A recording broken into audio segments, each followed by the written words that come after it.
What up, fam? Hit that like, hit that subscribe. 'Tis the season. Eagles football is here, baby. We're going to talk about it. Let's go.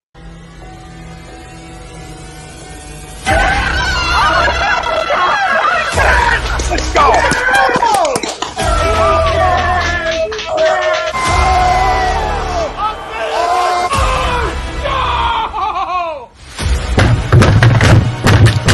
This ain't the fuck like Austin Stinker, he stinks. Oh shit! It's gone.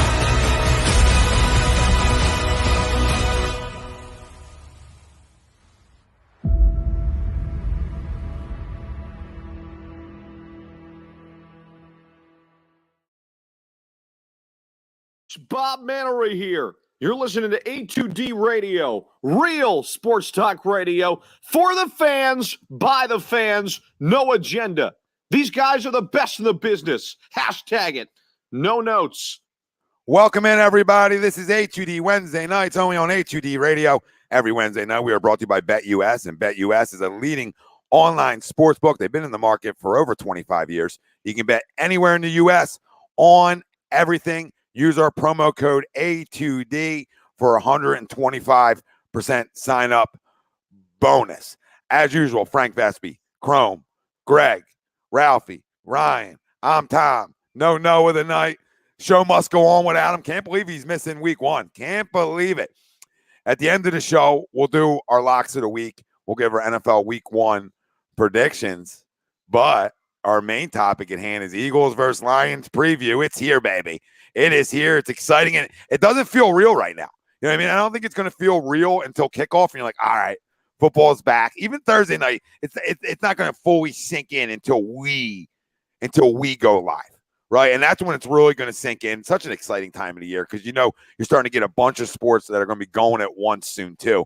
And when you're in a business like this, that's a good thing. The dog days of summer are officially over, and we're here to talk some birds with you. That's going to tie into our poll question brought to you by Manscaped, and you can get 20% off and free shipping with the code A2D at manscaped.com.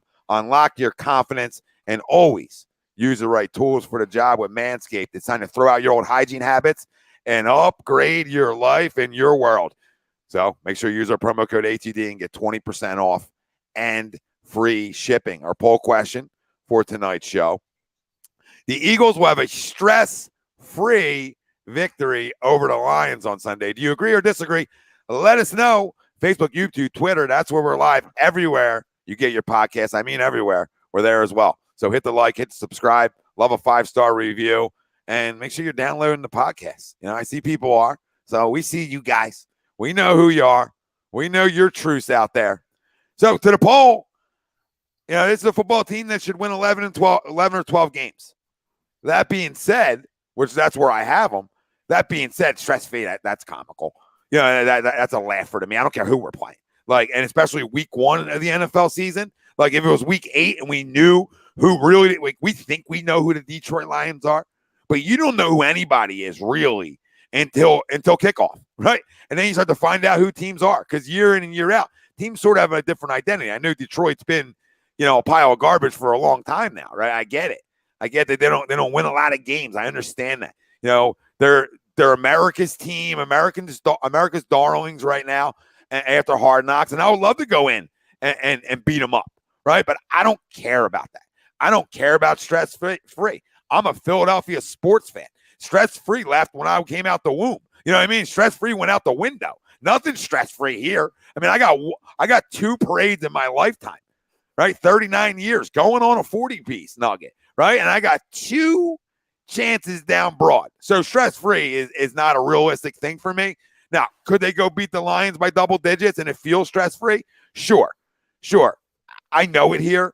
You know, we'll give our predictions for this game later on in the show, and it'll give you guys a chance out there to win some money. If you nail the score prediction for Sunday's game, this is what we do every week for you. All right, so welcome in if it's your first time joining us. If you want to win, if you want to make some money, hit the like and subscribe.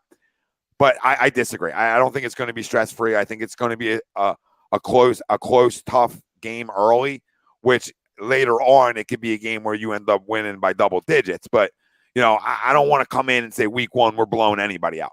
We need to find out who we are. It's all great on paper. It's all great. And it's all great when everybody is drinking your Kool-Aid and thinks your shit doesn't stink, right? It's great. But we got to make sure our shit doesn't stink. We don't know.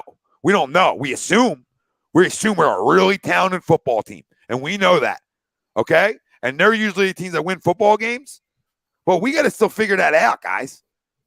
We got to figure out what Jonathan Gannon is. We're going to figure out what Jalen Hurts is. We got some things that we need to sort out, even though our roster's loaded. Even Nick Sirianni in year 2. What are we going to be offensively? So I think I don't want to say like we have question marks, so that's why it's going to be stress-free because everybody has question marks. But, Detroit's a tough coach football team, right? So, knowing that, knowing they're probably going to be tough and it's week 1 and you got a lot to play for week 1, different than week 12 when if you're out of it, right? Already. So to me, it's go find a way to win. I don't care if we win on a Jake Elliott field goal, right? I talk to you guys about this every week. We have this conversation all the time. I don't care if you win 2-0 on a safety because at the end of the season, that if I have 12 wins, I'm not going back and saying, we got a lot of squeakers in there, right? No, you're saying, hey, I'm a 12-win football team because your record is what you are what your record says you are, right? At the end of the year or throughout the year. So, let's just go find a way to win it.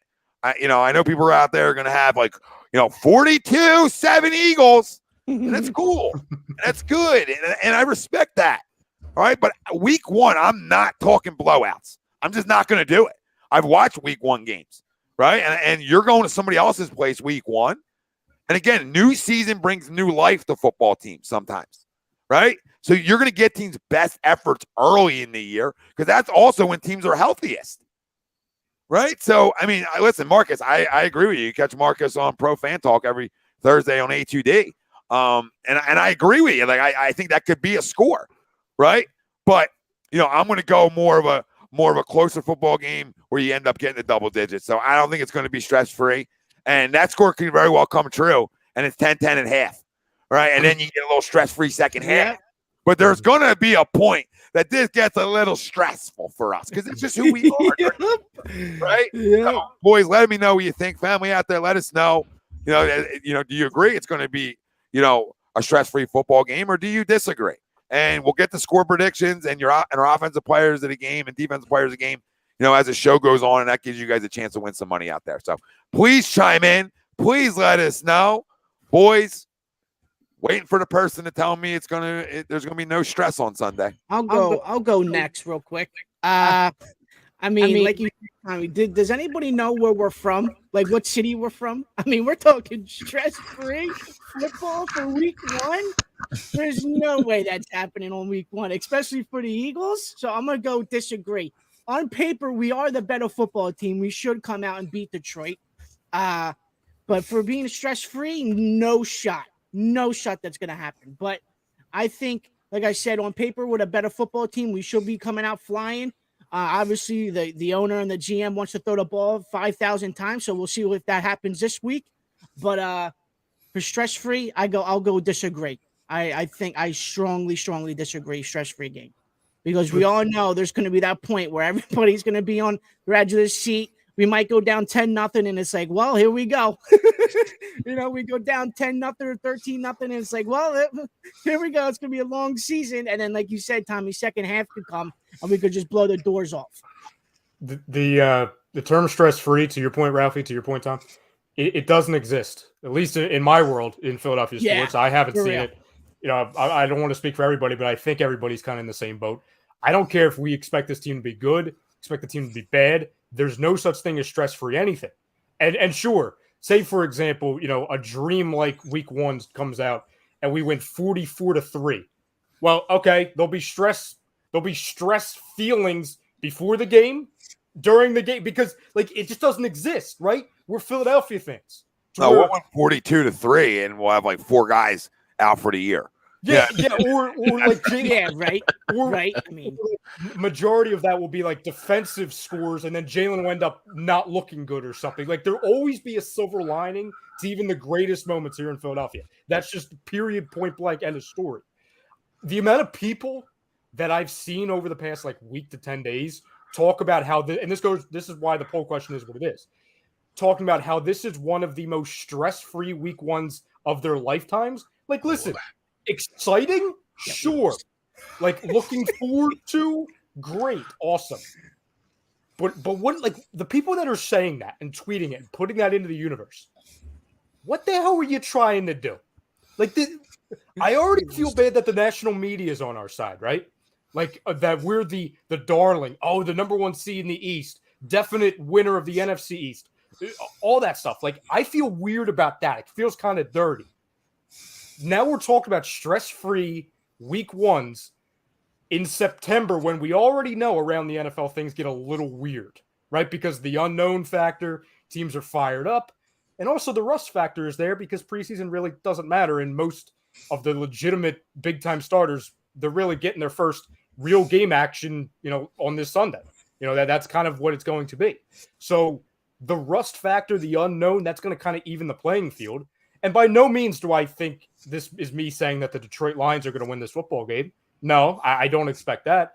But to both of your points, a little halftime, little heart attack on Twitter. Oh my God, we were lied to. They aren't who we thought they were. All how Eagles Twitter loves to be Eagles Twitter. I fully expect that. Maybe even entering the third quarter, halfway through the third quarter, and then we pull away in the fourth and we win comfortably. But when the stretch is going to set in for us, when the game picks come across Fox on the bottom of Fox and they all pick us to win, then the stress really starts to happen. Well, everybody picks the Birds to win, and then the stress really starts to come in. You're like, oh my God, here we go. Well, they can't lose it. Real quick, they can't lose this football game. So I mean, they shouldn't lose this football game. If they lose this football game, then it becomes a panic in this city. And listen, I wouldn't be. I'm just saying, nothing surprises me, and especially week one of the NFL. And could they come out and lay an egg week one? Sure, it's possible. That happens around football because the better teams start to gel as the season goes on. That doesn't mean like wins aren't wins. And if you go 5-1 in your first 6, right, that still counts the same way, right? But some teams like fade off after that. Like your better teams sort of figure themselves out week 5, week 6, week 7, and then they make their run.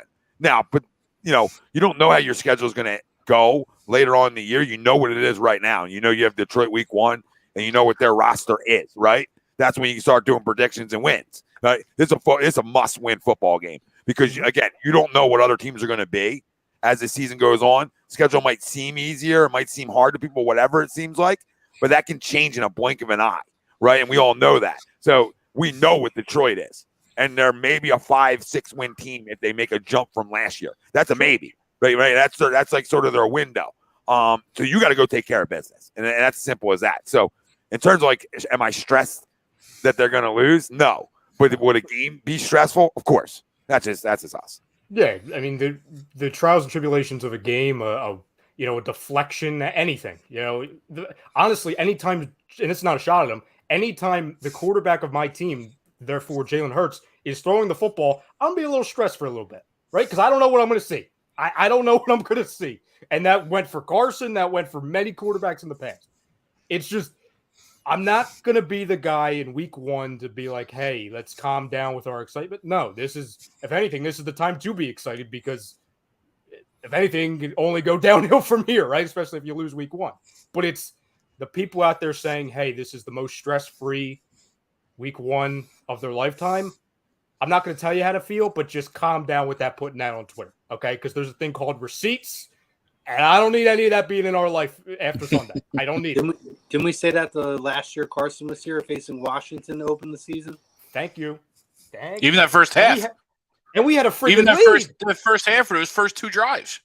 We were Jalen feeling Reagor, all jazzy up, right? You know what I mean? And then all of a sudden. Greg, Jalen Reagor looked like Jerry Rice in that game. And then it was like, oh my God, wait, we stink. That happened in 30 seconds. So that pick 6 came quick. Yeah. I don't think Reagor called a ball after that. Yeah, ever. No, I'll continue the disagree train, and even just outside of what you guys have already talked about, which is 100% factual. But just look at the difference in the training camps of the two teams. Obviously, we got the inside story, and access from Hard Knocks.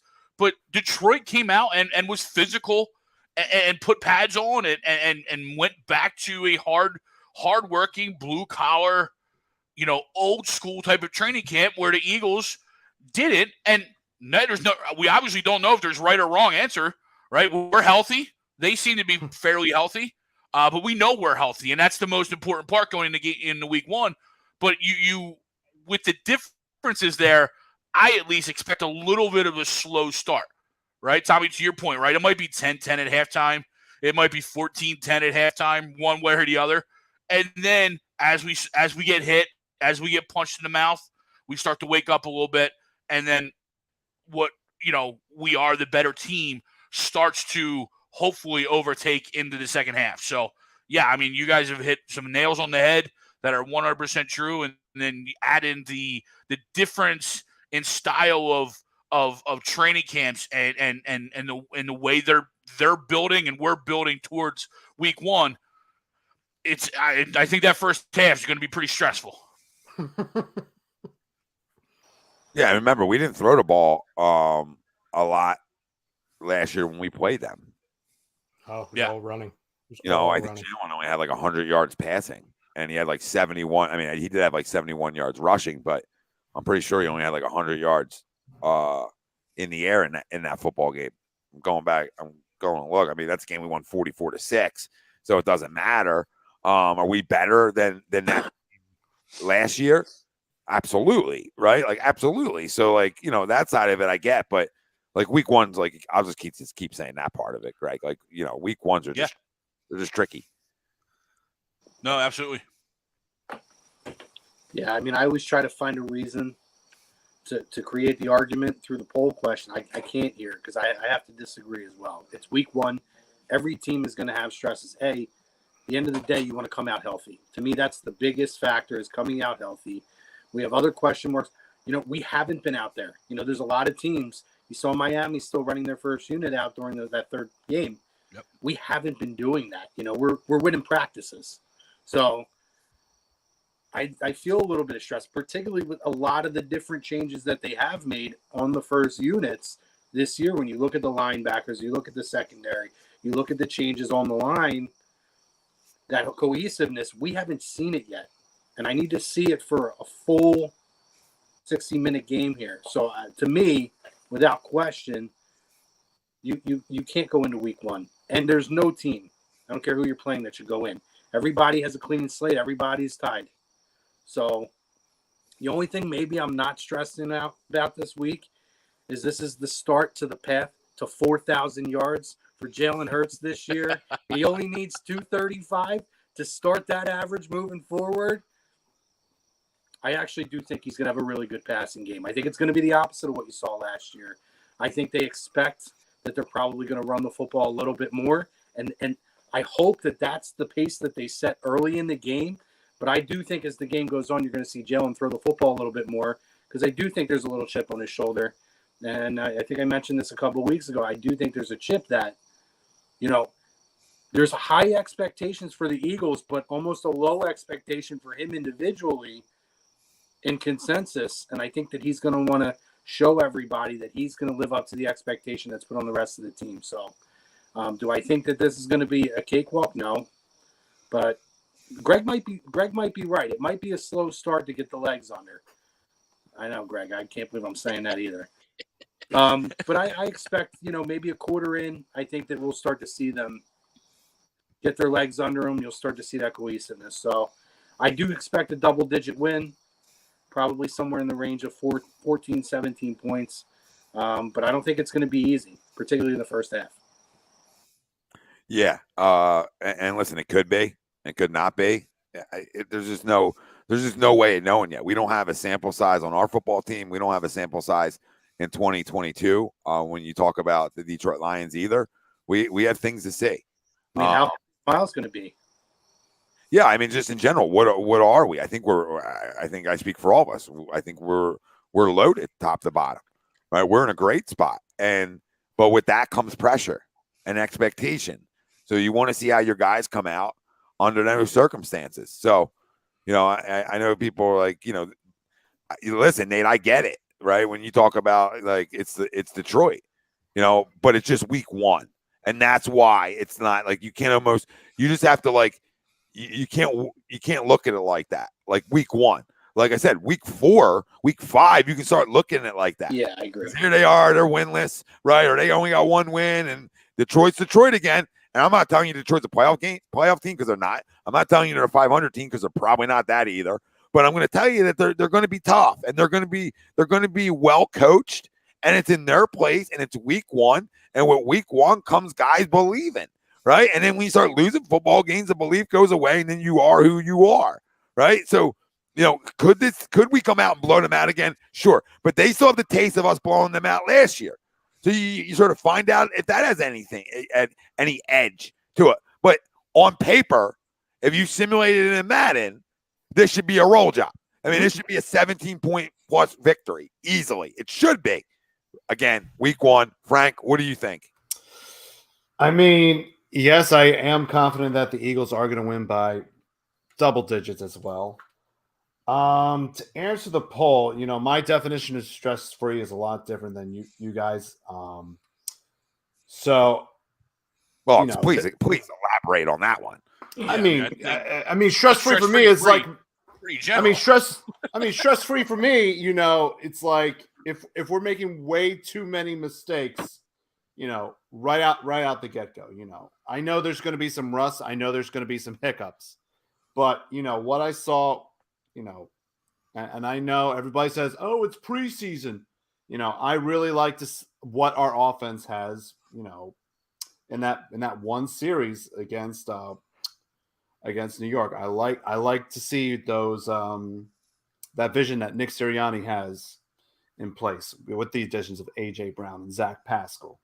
Now, when it gets stressful, when we're down 10-0 in the half, yeah, then I start panicking. But right now, I'm not too stressed. I know this game is not going to be a cakewalk, but it's Detroit.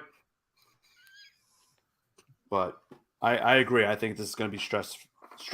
This is not going to be stress-free. So you agree. So you disagree. You just like reached around us. Like I got to reach around. Like 7 times. We were going with that. I didn't know where we were going in that circle. I'm stressed right now. I am stressed right now. That's why I'm sweating. I'm dripping. Yeah. But Frank claims he has a different stress level than us, and that's fine. Everybody's stress level is different. But then he like totally came to our corner after that, and then disagreed to the poll. Like I don't know where he stands. We don't know. It's a great mustache, by the way, Frank. I got to give you credit for it. I mean, I don't know where I stand either. I'm just like a normal politician in Washington. So okay. All right. So Frank thinks it could be close. Actually, we don't know what Frank thinks. Frank right now doesn't know. I don't know either. Ben, are we calling you Ben tonight? McAdoo? Ben? Is that you, Ben? But listen, this again, we're gonna give our predictions here in a minute. But this is a football game. Like I said, you got to come out and dominate. You got to come out and show that you are who we think you are, right? And I think that's fair.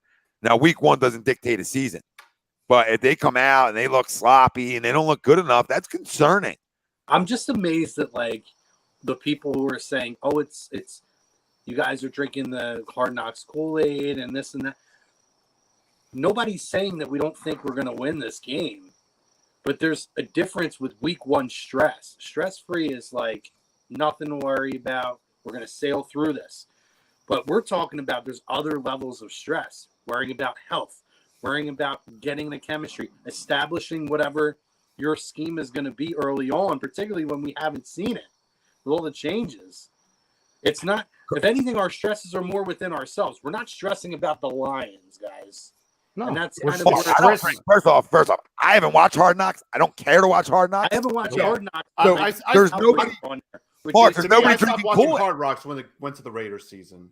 Yeah, I was so disappointed by that season. We just got to see who they are. Like, we don't know who the Detroit Lions really are. We think they're not good. We also think we're really good. So, we're going to find out. That's why week ones are hard. Like week ones in the NFL are really hard. And then you have a sample size, just like in baseball. Week one's hard. Like any sport, NBA, the beginning of the year is hard because the NBA is a little different because you sort of know who's going to be good. But like the NHL, right? NHL is another example of the parity that goes on around the league, right? Where like teams don't make the playoffs one year and they come back the next year and make the playoffs, right? So that's what the NFL is. Now, it's not going to happen for Detroit, but that's what the NFL is, though. The NFL is built on 2 or 3 teams that make the playoffs the year before, don't the next year. That's the league. That's how it's built. That's why it's the greatest sport around. And it's always been that way. That's why I don't want to say the greatest sport around, but that's why it's a sport that makes the most money. Okay, they make the most money because every year you feel like coming into NFL season, even when the Eagles weren't good, we're like, oh, well, you know what? This could be a year where we sneak out 9 or 10, right? Yeah. Because you want to believe, and you can't say that in every sport, right? Basketball, the only sport out of the major 4 that you could go from worst to best in a snap of a finger over just 1 year of time. Baseball is hard to do that. Yeah, exactly. That come out of nowhere, right? Yep. There's always teams. NHL, there's always a team or two that comes out of nowhere, right? The NBA is the only one that's like set in stone. Mm-hmm. Like, who your playoff teams are. There might be, your 7th, 8th seed, which we know don't matter, that like find a way in and surprise some people, but you usually know. Mm-hmm. The NFL, you sort of know who your bad teams are, but week 1, like, I mean, how many times have you seen teams get off to a 2-0, 3-0 start in the NFL, and they become everybody's darling, right? And then boom, they lose like 7 in a row, right? You see it. How many times do we watch the Patriots go 2-5 through October, right? And then all of a sudden all of a sudden they go undefeated the rest of the year and wipe everybody out, right? Yeah. It's to Chrome's point. It has nothing to me. Like other people's stresses, sure. Whatever Frank's stress is, I still don't know what it is. It has nothing to do with Detroit. It really doesn't. It's the fear. It's the stress of the unknown.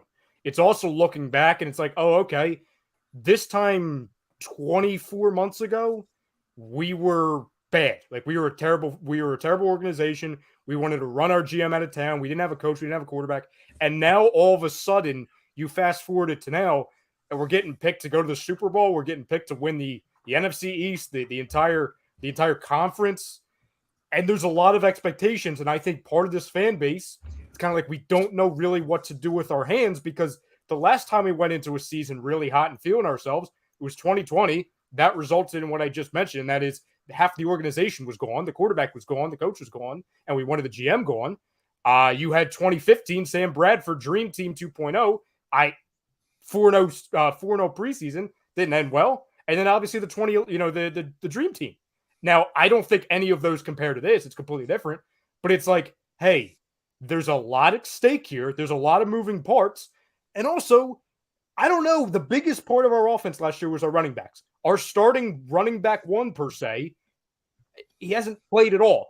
He's been banged up, and he's been kind of just fast-forwarded to, oh, hey, I'm playing. I'm fine now. Well, okay. I have to see what this team is when you can't rely on the running backs. You're going to have to see that. That's the only thing I disagree with because you're playing the Detroit Lions. Like, if that's the only disagreement I'll have with everything you just said, because I agree. You don't know. But you're playing the Lions and you're a running quarterback that just you're going to have guys that have space. So when you're running this kind of offense, it's just natural space. Like, I swear, I say this. Like, I can't run like that no more. But I guarantee there's going to be some holes where I could, like, rattle off, like, 7-8 yards and then get absolutely demolished by a safety and maybe killed on the football field. But there's going to be holes just because he creates them with his legs, right? Sure. So that's why I feel like Kenny, Boston, like I don't care who you give the football to on Sunday, right? Whoever the kid we got from the Niners.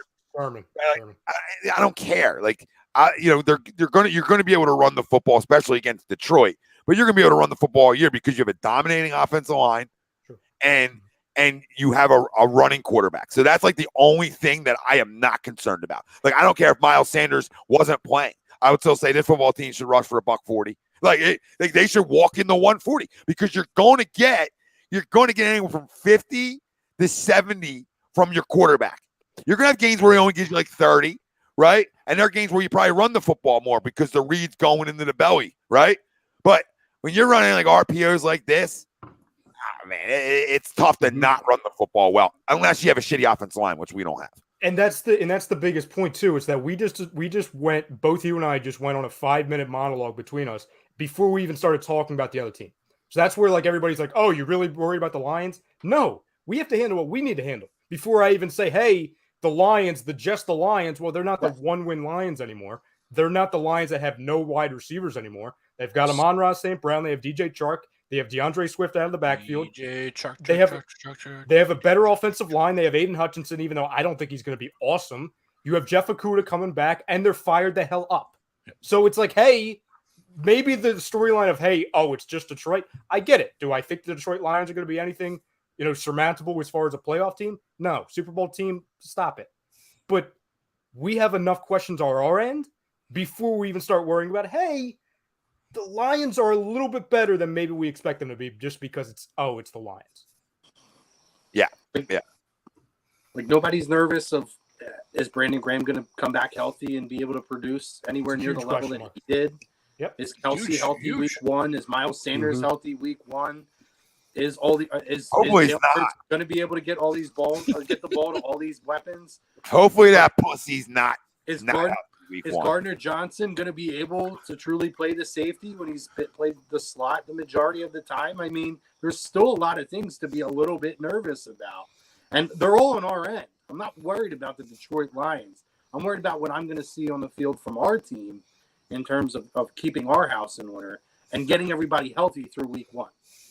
Yeah, no, listen, I fully agree. Like, I'm not, and I agree with you, Chrome, right there. Like, I don't care what Detroit is. I'm not worried about Detroit. I'm worried about us, right? How are we going to come out and play? Are we going to be ready to play? I believe we will be. I believe we're not reading the press clippings. I believe we've done a complete culture change in terms of like drafting leaders from college, guys who have led, teams that have won. I think he's done a great job of rebuilding this locker room. And one of the best groups is obviously the offensive line in terms of like the leadership there from guys, the down to earth there is guys you have on this football team. And that's all, and that's littered all over.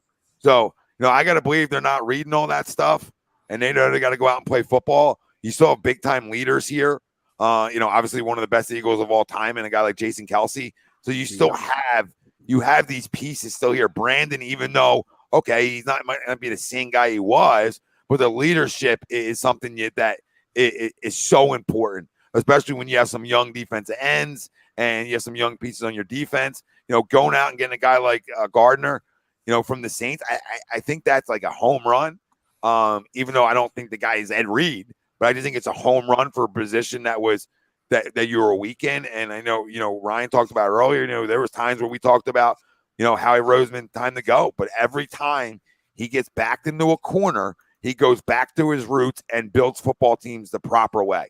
And here we are again with Howie. Now, that what you did has to go out and play well, right? He got, that has to go out and play well. And again, week 1, they don't need to go blow out the Lions for me to believe they're 11, 12 win team, right? They just got to go out and win a football game for me still to believe they're 11 and 12 win team where I have them. So we'll get into predictions here whenever you guys are. I talk about this all the time, Tom, and Ryan knows this. I've been saying this for 5 years since I've been on A2D. The Steelers and Mike Tomlin have literally built a reputation on winning ugly football games, but constantly winning football games, tight games and everything else. It don't matter how you win. It matters that you win the game. Yeah, for sure. Tom, can I just say this one thing really quick? Because I meant to bring it up. What was that, Craig? No, go ahead. I meant to bring it up last week. And you brought it up, naming a couple of those guys. We saw kind of a changing of the guard, and I don't want to say end of an era because I feel like that's being used too much. But you saw, big factors, big players in this organization leave the last couple of years. Jason Peters, obviously, Zach Ertz. It's going to be kind of weird because after this year, this is kind of like the final year of, I think, like, could I see Brandon Graham coming back for another year or two? Maybe, but I think it's all dictated on his play. But Brandon Graham, Fletcher Cox, Jason Kelsey. There's a good chance 2 out of the 3, if not all 3, are gone after this year. And those three, aside from, like I said, Zach Ertz and Jason Peters and, Malcolm and a couple others, they were really the embodiment of that era of Philadelphia Eagles football as far as the culture in the locker room, which then brought it to the success on the field. This is the final year of that. Like, I know we've been saying that with Kelsey. It seems like for 3 years now. It's his last year. The writing's on the wall, especially with the draft pick of Cam Jurgens. This is it.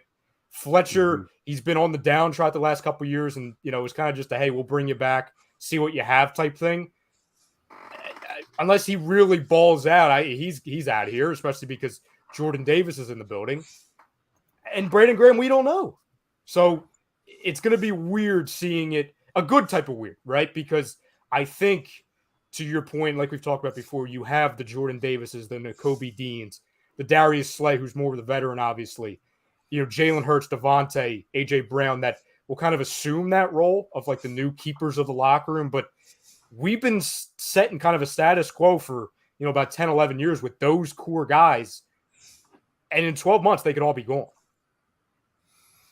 Yeah, and if they are, they are, right. If the times come to an end, we'll get to that after the fact. But I talked about earlier, he's done a great job of bringing in those leadership replacement guys. Will they ever play at those guys' levels? I'm not going to sit here and say that. That's unknown. We got to see. But in terms of guys that were leaders at the lower level, I thought he's done a great job of mixing those guys and being able to draft those types of players. And, you thought Landon Dickerson was going to be, not you, like the people like us, we thought Landon Dickerson was going to be the center of the future. And then we come and find out that, that's probably going to be Cam Jurgens because Landon Dickerson was so good at guard, and then he goes out and he drafts a guy. And then will you allow and give yourself his flexibility up front too? And, the best coach that nobody talks about in the NFL is Jeff Staley. I mean, that's just and he is literally the best coach that nobody even really knows about. Unless you're really deep into the whole NFL and you're deep into all 32 NFL teams, and you're gonna know a lot about him. But he does such a tremendous job of getting guys ready. Even when guys that were drafted in the 5th, 6th, 7th round had to step in, I think in 2020.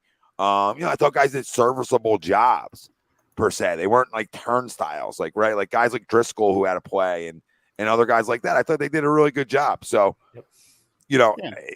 He's such an important part of this football team too. But listen, the biggest question mark is obviously the quarterback on what he is, and I know we're all excited to see that. And like I said, Sirianni and Jonathan Gannon. I mean, listen, when you're projected to win, you better go win. And I'm talking about out of 17 games. Like when you're projected to be at a win total and a playoff football team. And that's what the experts have. That creates a lot of pressure. So you got to go out and win then. It's easier to win when there's less pressure and less people picking you, right? It's easier. You don't feel the pressure internally. But these are human beings, right? And you hope they don't feel the pressure. But as a whole, they are projected to be one of the better teams in the NFC, not just the NFC East. Like we're not just talking about a team that's projected to win the NFC East. We have a lot of people that think this team is an NFC championship type, right? And with that comes pressure. So now time to come out and find out who we are.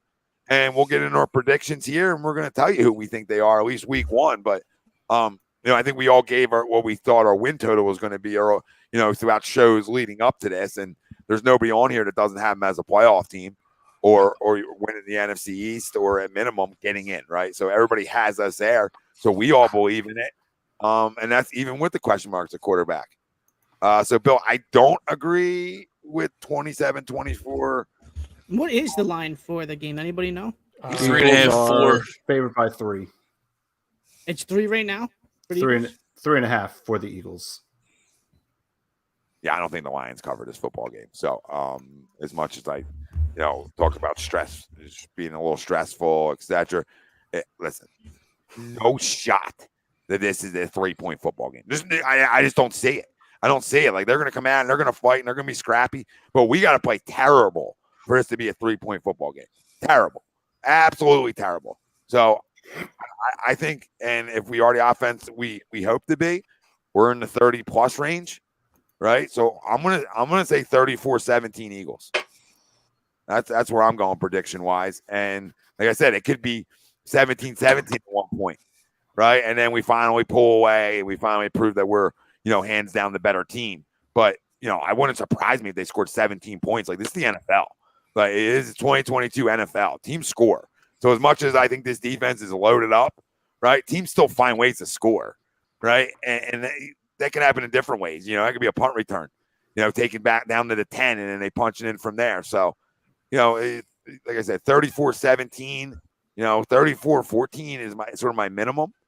But I think the lines are definitely in double digits. So 34-17, because that's a way where it could be stressful for a hot minute. Sure. And then we can all give our scores, and then we'll go back around and give our offensive defensive players of the game. But this is a chance for you out there, family, to give us yours. Make sure you're screenshotting it. Send it to A2D if you hit the score. And the offensive defensive players of the game are the tiebreakers if people have the same score. It's your chance to win $50. $50, you nail it. 50 burger. And this little prediction segment is brought to you by FanUp, and FanUp is the best way to enjoy fantasy sports. Daily NFL contests and more. Win great prizes. Sign up today. Use our promo code A2D for $50. 50 piece. FanUp. You can download them right on the Apple Store. Go check them out, peeps. Padres have to have the worst City Connect uniforms of all time. Yeah, they're not good. They're hideous. Even though the Rockies? I haven't seen the Rockies, Ralphie, actually. Oh. Are they the green ones? Yeah. Yeah. Greg just got in a storm in Orlando. Let's go walk off, baby. Who, Pujols? No, he would have taken his clothes off. I might. No, that would be the sidekick to his. I might have got naked on that one. Cardinals were down 5-1 though going into the ninth. They just Nobody cares. Just to tell you. 5-run inning. Unless Albert's hitting a home run. Fix your mic. Fix your mic. We got 100 people watching, and you think people are give a rat's ass about the Cardinals? I don't give a shit. Actually, It's like the same people who give a rat's ass about soccer. Facts, Frank. I like your mustache even more.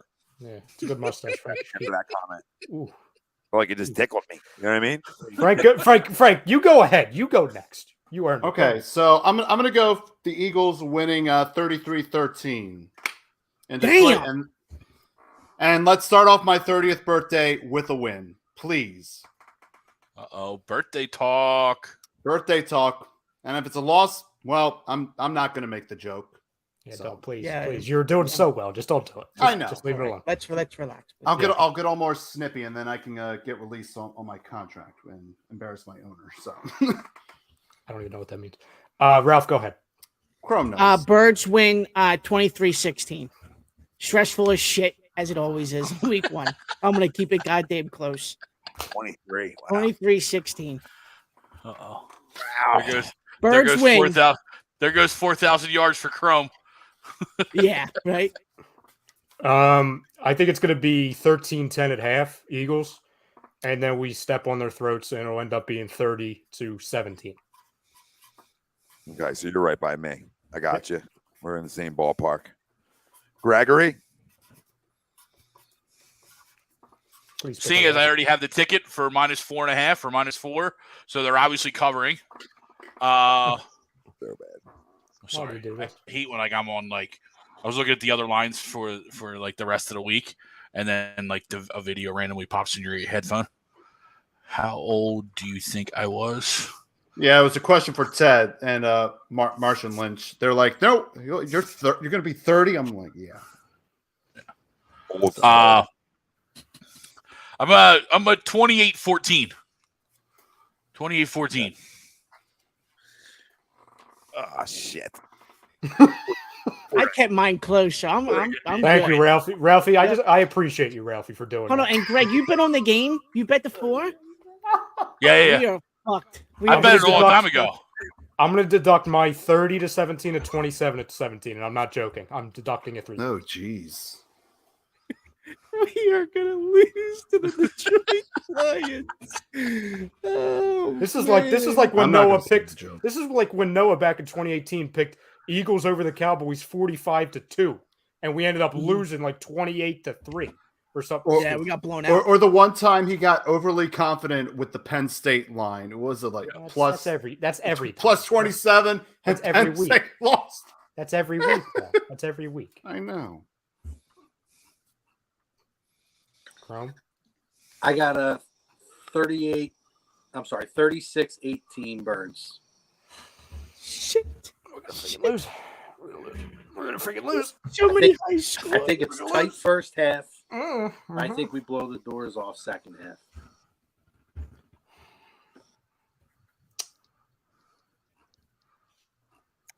I almost want Anybody want to go next in chat?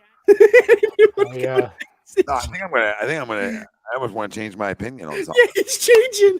Might deduct mine to 24. Oh, man. Like, you know what? I'm almost thinking that this is going to be stressless. Going to be no stress. Oh my God! Here we I'm go. almost I starting to- agree, So your Drew. definition No, of stress come on, changed. Do Tommy. you have a different Yeah. definition of stress free? You know what, Dad? I can't. I'm with you. Let's go. Like, I'm starting to shift. I'm starting to Water's shift. Why? Let me How dive into so? it. How so? Let me How dive so? in. You know why, Ralph? Because, we're being Jalen's going to humble. throw for 275 and 3 TDs and a rushing TD. We were being humble earlier. We were being humble. Right? No, screw that. Fuck that. If we're who we think we are, it's 34-17, and it ain't close at any point, right? It's not close. That's who we're supposed to be. So you know what? I'm not, you know what? I ain't getting paid to play. So, right? So you know what? I'm not gonna be all patty cake with the boys and say like, oh, guys, like it's week 1. Anything can happen. No, they're not getting that out. They are not getting that out. This football team was going to be judged with a lot of binoculars this year, right? A lot of Howie binoculars this football team is going to be judged with, okay? Starting with, is this our quarterback for the future or is it not, right? And I am not going to start letting my foot off the gas right now before week 1 and give this football team a cop-out. And it starts with him. It starts with the quarterback. So you know what? You better come in and kick somebody's ass. You better play clean football. You better not have 10 penalties in Detroit. Show us right away that we're improved. Not only at the quarterback position, but all over the football field. How many we scored I'm not last giving year? up an 44? Can we go back to Josh's thumbnail?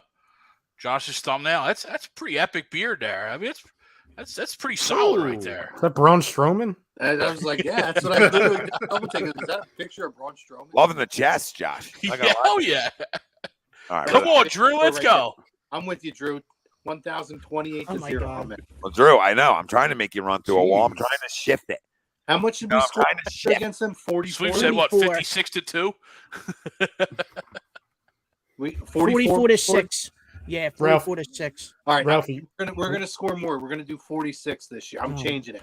I'm going Oh my 46. goodness. Yeah, I'm to not doing this. 17 Birds. No, I no. kept my score the same. I'm just telling you, there's going to be 46 to 17. the most stress you By get the in way, the first quarter. That's the most stress you're getting. After the first quarter, this is a wrap. This is a wrap. yeah, by the way, we won 44 to Night, 6. Hard Knocks. Hard Knocks. Frank said Hard Rocks earlier. We won 44 to 6 last year with against the Lions, and Jalen only had 103 yards passing. And this year he's going to come out. He's going to have 328 in passing in this game. By the way, is Miles not playing this week?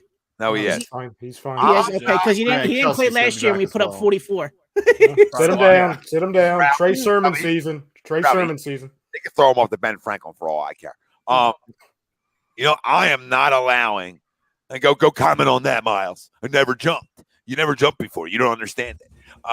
Greg, I am not letting Greg Milwakovic dictate the outcome of this season. This is why he Rip up the ticket. Then rip up his ticket. doesn't have to rip up the He's ticket. not doing that. Rip He it up. I'm not Rip allowing it up. him. He can think whatever he wants to think. He can think whatever he wants to think. But I'm not focusing on Greg anymore. I'm focusing on they don't get an out because Greg cursed them. No. Howie Roseman does not get an out because of Greg Milwakovic. Jalen Hurts isn't getting an out because of Greg. Yeah, Nick Sirianni, rock, paper, scissor, isn't getting an out. All right. Jonathan Gannon wearing sunglasses right now, somewhere inside, is not getting an out. Absolutely not. Let's go beat the brakes off somebody on Sunday, and let's go show the NFL we're for fucking real. All right, that's what time it is. That's what time it is. So check your goddamn pulses. Is it going to be stressful? Listen, it's the NFL. First quarter probably be a little stressful, but then everybody's going to put their feet up. That's going to be your Sunday. I might miss the game because I got baseball, but regardless, And let me tell you another thing. So Lena asked me. She gave me two options. Right? It's going to be my 40th, and she said, "What would you rather do? Go to the Eagles-Vikings Monday night game, or go down to AC for a night?" Go down to AC for a night. No. Easiest answer of all time. Atlantic City. I said AC because Monday night I want to be in my friendly confines because I might miss week 1. So I want to be able to focus on the games I'm going to be able to see. I say we'll go down dabble in the casino instead. I don't like going football. I mean, I'll be at the Monday night game. You should have went, but I don't give a shit about regular season. Like you want to give me tickets to a postseason game, I'm in. But like regular season, nope. I'm good. I get a better view at home. You're an atmosphere guy, Chrome. You know what I mean? And I'm an atmosphere guy too. In the right situation. Week 2, the return of Jalen Reagor doesn't atmosphere me. You know what I mean? It doesn't like scream atmosphere. Does that change your definition of stress-free? Jalen Reagor coming back? Yeah. But Tom, why would he need to come back? According to Stephen A. Smith, Jalen Reagor's still on the Eagles. Yeah, he's an idiot. All right, offensive player of the game. Clearly, it's Jalen Hurts when he throws for 326 yards, rushes for a TD, and 3 passing TDs. You guys are going to make me pick freaking Jared Goff. You guys are going to make me pick Jared Goff. You're going with Jalen? I'm going with Jalen. Give me Devontae Smith. I think he goes for over 100. And that's a lot of passing yards from Jalen to one guy. I think Devontae goes over for 100, and he has at least one tutty. Give me Dallas Goedert, 2 touchdowns. 2 touchdowns for Dallas. Not going to be any players left. I'm going to go with, for my offensive player of the game, I'm going to go A.J. Brown. Welcome to Philadelphia.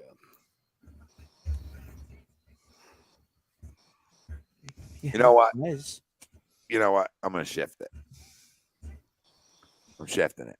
I'm going to go to the pussycat. I'm going to go to the little kitty. Miles Sanders, player of the game. Offense player of the game. Goes for over 100, touchdown. Gets back in the end zone. Yeah. I can smell it. I can smell it because I've been smoking them, so I can almost smell that coming. He'll go for like $140. You know what I mean? And people are like, "Hey, Barry fucking Sanders. Anytime you were wrong, I can smell that." In Detroit, right? Yeah, in Detroit too. Yeah, I smell it. Oh my God! Last time we've seen a guy do this, it was Barry Sanders. Yeah. Got to give him a contract now, Howie. As he's running past Deuce, he's flipping him the bird. Watch it. Go ahead, Greg. I'll go Quez Watkins just because there's not much left. Oh, there's a big guy left. I took him off the board for you. Yeah, I was going to go Devon A originally, so I'll go with him. But I do think he has a monster game, though. Mm-hmm. I really do. If it wasn't him, you're gonna make me go freaking Pascal, which he could have in your game. I just don't. He's a 4th stringer. I don't even know. You never know. I was just an offensive line. I mean, look at who's throwing. I almost pulled the offensive line card out. I almost thought going the same way too if AJ Brown was already taken. Ted did. Yeah, Drew, contract year. Drew, I agree. I mean, I think that when you put guys into a corner, you're probably going to get their best year, right? And that doesn't always come to fruition, but. It's something Ryan brought up earlier, too, when on the defensive side of the football, right? When you brought up, or not just the defense, but when Ryan, you brought up Kelsey, you brought up BG, you brought up Fletch, right? Mm-hmm. Last time we had a bunch of guys on a contract year, a bunch of veterans, they played pretty well, and we played pretty well as a group. Yeah. Now, I'm not saying there's obviously a direct correlation, but Tommy, we say it all the time. You put guys on a contract year, you put guys back against their career, right? I mean, this is Fletch and BG's potentially, I don't want to say last chance to get it's their last chance to get some sort of multi-year deal, right? It's their last dance. It's not, I'm not trying to pull like Chicago. They can get 1 years here and there, but if you're going to get a 2 or 3 year deal, this is going to be your last chance. Yeah, because they got that you're still impactful. They got such pedigree in the league, and they're respected. So somebody will sign them, right? Sure. But to your point, it's like, hey, can you still play at a high level? Which I think both can. I think BG's going to take a minute. Yeah, let's do it. I think you're not going to see that until like week 8 and on. You'll start to see a little rebirth in him. But Fletcher, I think, is going to have a monster year. I do. I really do. And I think he needs to. And I think because he's got so much around him. And I think this front's going to do wonders, obviously, for the linebacking core. You know, this defense should be flying around the football field. I mean, it's built to, so we'll find out. By no means am I trying to compare this team to the 90s dynasty Chicago Bulls, but to your point, Greg, when you talk about those core players, in a way you can look at it as their last dance per se, because there's a window in the NFC in the league to win right now because, as we talked about the last month or two, like the NFC is not great. Like there's a couple teams at the top with question marks even with them, and then it's pretty much everywhere else. And when you look at it, whether it's Fletcher's last year in the league, Kelsey's last year in the league, which it will be for him. He won't go anywhere else. And same thing with Brandon Graham. You can look at it. This is their best chance and probably their last chance to make some serious damage in the league with everybody together. Because there's going to be some kind of separation, whether it's retirement or just moving on and going to another team and find your way into another one-year contract. But we know Kelsey, he's either retired or he's going to somehow be here. We would all bet he's on retirement. Fletcher, unless to Tom's point, unless he has a crazy year where you have to bring him back, and even though I could say if he has a crazy year, I don't know if we'd be able to bring him back money-wise, and it would make sense because we drafted Jordan Davis. You're really looking at it to where, hey, we can make some serious damage in the conference. You've got a group of core players fighting for either their career or contract. There's motivation all over this football field, no matter how you look at it. You know what else happens, though? When you win football games, guys hang around the league longer. And that's just simple. So, if everybody plays as a team and you go to like a title game or something like that, like that gives guys longevity in their career. That gives guys another year or two. So in terms of that, but yeah, I mean, that stuff just is the way it goes. We're going to have some guys that maybe we don't see here again, but the replacements and the culture has been drafted. So that's why I don't worry about that moving forward. You know what I mean? Because I feel like they've done a good job of sort of getting young leaders in here, and also those young leaders to be able to learn from these great veterans. So they're in great shape, boys. They're in great shape. Are we at defensive player of the game now? Yeah. Oh man. I almost want to. The linebacking core is hard because you just don't know the snap counts yet from guys. You know what I mean? You don't. You assume TJ and Kaiser are getting a lot of the snaps, but you're not 100% sure on the snap counts. Give me the newest Eagle. Give me a little talented Gardner. Yeah, let me get a little Gardner pick. Let me get a little Gardner pick. A little pick. I feel like he picks the ball off Sunday. Jared Goff stinks. Okay, let's just make that clear. So through all this conversation of stress, Jared Goff stinks. Baby hands. All right, baby hands. He's lucky he plays indoors. You know what I mean? If he was playing outside in Detroit, he wouldn't even be able to grip the football. All right, we watched Jared Goff stink. Okay, that draft class actually stunk when it's all said and done. But he's not anything good. So give me Gardner. I definitely think he gets a pick, and then you just see him, right? Because those guys are hard to pick, right? The D-backs. But I feel like he just flashes a lot for us on Sunday. Like you'll be like, oh, that's a good pickup. Again, not Ed Reed, but you're gonna say oh, that was a good pickup, Howard. Yeah, good job, Howard. Appreciate you. Always on the phone. You know what I mean? Always talking to somebody. Love it. TJ 27-10. Let's go. Let's go, TJ. I'll take the guy that coming back from injury that missed basically all last year. Give me Brandon Graham. 2 sacks from Brandon Graham. Wow. Wow. Did somebody have him at double digits? Chrome, did you have him at double digits? As a bowl prediction? Frank, you have him at double digits? No, I did not. Okay. Thought somebody did. We're close to it. Hey, let's go. Giddy up. It was Noah because Noah picked like every Eagle. no, every it Eagle was had Noah. like 20 I sacks. was gonna say, He somebody picked every definitely Eagle. had him at double. Yeah, I digits. think we had like 88 sacks. Yeah. In between Dolphins, cat naps. Yeah, in between. Right. Yeah. If Brandon Grant gets other double-digit sacks, I'll be shocked this year. Just because there's so many rotational pieces, and I just don't think it's possible. Yeah, I hear you. Yep, I agree. Not that this guy is awesome, but there's no Vitae for Detroit, so they're playing with the backup to Vitae. So who would be going? What was that? Sweat? Who would be going up? Who would have been going up against him? Or Reddick? Could No, be, it's Reddick. one of them. It's Yeah. Reddick. Okay, so yeah, give me Reddick. I mean, I think Reddick would have been going crazy on whoever. I think he would have handled Vitae handily. Now it's the backup to Vitae. Yeah, give me Reddick, 100%. Well, what's funny is we've done so much this off season, and that was like our first move, right? You almost forget that he's here. You almost forget, and he's Feels not like a linebacker, so he's not a linebacker, so they can miss me with that. He'll go put his hand in the dirt, or he'll be in a 2-point stance, and he's gonna go get the quarterback. Because if you look at his numbers, and I'm not an analytical guy, but if you look at his numbers, he's over the last 3 years, he's like top 5 in sacks, I think. And if I read that right, like he's right up there with some of the guys who are big time in this league, and he's going to make a presence. So just to confirm with people, like he's not a fucking linebacker, okay? Like that guy can put his hand in the dirt. He put his hand in the dirt at Temple, or if he didn't, then he was at least on the front 4 going and getting the quarterback. You know what I mean? Like I love the 3-4 rushing DNs that people are like, well, they can't play the 4-3. It's the same thing. They don't have to cover anybody now, you idiots. That's the difference. A lot easier. You go one way. You don't have to go backwards. Freaking morons. Everybody thinks they know football. You know what I mean? This ain't for everybody, babe. This ain't for everybody how this works. If Hassan Reddick covers somebody this year, I'm going to be color me shocked.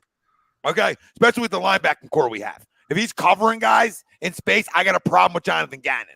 All right? I will go to the NovaCare and square Jonathan Gannon up if Hassan Reddick's covering anybody this year. He's got one job to do. Go get me 12-plus sacks. And if you give him that job, guess what he's going to go do? He's going to go give you 12-plus sacks. That's factual, especially with what's around him up front. Because it is uber talented. We're not even talking about Hargrave, Fletcher, Jordan Davis, right? Milton Williams, Sweat, Barnett, Brandon. Boys. I mean, Noah might be right. That might be 200 sacks. He has 23 and a half sacks the last 2 years. Which ranks what? Probably top 5, somewhere in there, I would assume. A lot of goddamn sacks. Yeah. And how many times did he not go after the quarterback because he had to cover somebody?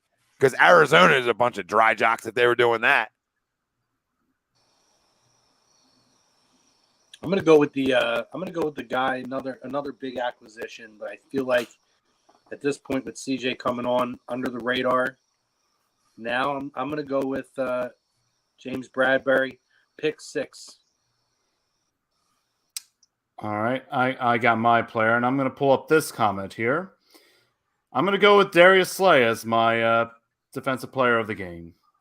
Damn, Drew, I don't know. The 2 picks is hard. You know what I mean? Yeah, 2 picks is hard, but I do see Slay going back to pick. the team that brought him in. Jared Goff, though. Yeah, that's where I was going to go. Good call, Frankie. I like it. I will. We talked about it a little bit earlier. I'll go big man in the middle. I'll go big man in the middle, Fletcher. You know, we talked about your kid. No, yeah, we're gonna let him feel himself out a little bit. No, I do think Fletcher is almost more impactful than TJ, just because obviously he controls that line of scrimmage. You're going to see. I think you're right, Tommy. We're going to see a different Fletcher. Hopefully we see a fresher Fletcher down the road, right, during the season, because of all these extra pieces that we have. We don't have to rely just on these guys so often, right? What made us so great in that 2017-18 season is we talked about it, right? It was our front 8. We were able to roll 2 sets of lines and keep those guys fresh. And I think we're getting back to that again, right? We're getting back to having almost, line change the line change in hockey. Let's go. Give me a fresh group out there and go get the quarterback. And I think that's what they're going to do. Greg, you have 2 line changes plus like one guy. You know what I mean? Like that's how deep that is. Like when you talk about the DNs, I mean that's deep. We forget about a guy like Derek Barnett who's nothing. I'm not saying he's anything, but he's at least a high motor, right? Yeah. He's a high motor guy. So on a contract year. On a contract year. And he's a guy too. It's trying to prove he can stay in the league. Let's be real, right? These other guys are proven vets. Derek Barnett's a kind of one of those guys. Hey, he was a first round pick, but he kind of fizzled out. He's got a lot of 15 pick. Yeah, he's got a lot of. To your point, he's got a lot of motor. He's got a lot of go, but also there's a lot of mental mistakes too. Those guys don't generally stay in the league very long unless they end up showing flashes of getting to the quarterback. Well, Greg, I say about baseball all the time, like coaching, like if you bring in a ton of talent and that talent all has to work together, and the guy looks next to him and says, all right, let's talk about the shortstop position, and you got travel barn, you got 2 big time shortstops. So guess what? That creates competition. That creates guys having to work harder, right? And you can say the same thing at the pro level because that's real talk now, right? And guys see what's around them, a guy like Barnett and all these guys, they know what's around them, Sweat, and that should make guys like those 2 work harder, right? No question. One thing to keep an eye on too is, and it goes right to what you guys are talking about with the rotation. Javon Hargrave, his toe injury, it hasn't been labeled as a concern, but he's been slow to kind of progress from that toe injury. He was a limited practice participant today. So even if he plays on Sunday and he's suited up, because they have that rotation, and I guess what, that would be Milton Williams that gets a little bit more of the snaps if Javon is kind of that's where it kind of works. You know what I mean? To where we know what we can kind of expect from Javon and the starters per se. But to both of your points, kind of the storyline within the storylines is how much are they just going to let the kids, quote unquote, just go out and play? The Jordan Davises, the Milton Williams, especially with, like you said, Fletcher. He could have a really good year, or it could be kind of like, Fletcher just kind of blends in and he's not really making that big of a difference. We could be looking at this in 10 weeks' time where Jordan Davis is getting more snaps than Fletcher. I'm not predicting that, but you never know. That's the flexibility you have on this line. But the good thing is, you have Miles, who was, he was a full participant in practice. You had Barnett, who had the hamstring, and then you had Javon with the toe. If guys need to kind of like slowly work themselves in, mainly Javon, having Milton Williams as a year 2 guy, I think is going to be really good. Because I'm interested as much as Jordan Davis is kind of the flashy pick, and we got to see. I think Milton Williams, and we've talked about this a lot on Mondays, Tom. I think we both really like what Milton Williams could become.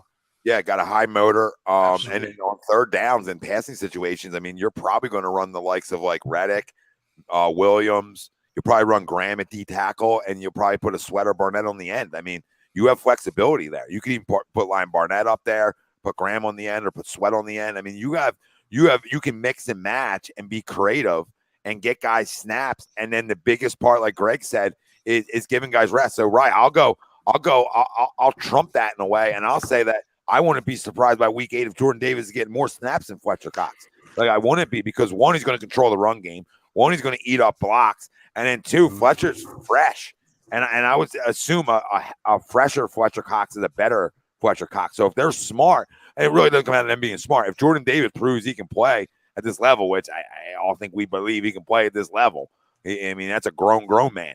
So I would venture to guess that could become a possibility just because he's fresher, not because the guy's better, just because he's fresher. And you're not going to be able to run the football with him in the middle. You're just not. I mean, I don't care what fucking level. I do not care what level. He just controls the run game. He's a better run stopper. He's the best run stopper defense tackle we have on this football team. I think Fletcher's a good run stopper. He always has been. But at this point of his career, I'd rather him just go get the quarterback. Well, that was a concern of ours as a defense, especially the rush defense a couple of years ago, because that was a big strength, 2017, 2018, where it's like, okay, you're not running the ball against us. You're not doing it. And then you were forced to throw it, and then it's like, oh, wait, this defensive line can also pressure the quarterback, and our secondary was good enough to obviously create turnovers. The last couple of years, we really didn't have any ability to stop the run at any level. Now that you have a much improved linebacking core, and then obviously the depth and the flexibility with both pass rush and your rush defense at the line, that's awesome. And to your point with Jordan Davis, the only concern, and again, it's preseason, so like really, how much can we really gauge it, right? Like there was people that were saying, like the reporters, oh, Jordan Davis looked at times like he was on ice skates and all that. Well, he's a rookie, okay? Like he's not gonna look like a 10-time All-Pro guy the first day he comes up here. But I think as long guy was probably wearing khakis who reported that. Well, probably guaranteed a golf shirt and khakis on that report. Hey, don't rip on the golf shirt. The golf shirts are nice. Probably ESP after he said Jalen Hurts went 15 for 17 and guy probably should be covering the PGA Tour. He ain't ready for the live. He ain't ready no. Live's the big time. At a live dress. Let me say something, because there's over 100 plus people watching us over on YouTube, and we appreciate every one of you. And if you haven't, please hit the like, hit the subscribe. This is the best Eagles coverage you're going to get in this region. It's just factual. We got more than just one show covering Eagles. We got a ton. Tis the season. Stay with us. Subscribe, like, turn your alerts on whatever social media platform you are watching us right now. And if you're not following us on every social media platform, I don't know what to tell you, but you better go do it. Do it. We love you all. You guys are driving this show. We appreciate you. But listen, I just want to get out. We say it every week, get out of this with a win and get out of it healthy. And that's the biggest key. But I'm really interested.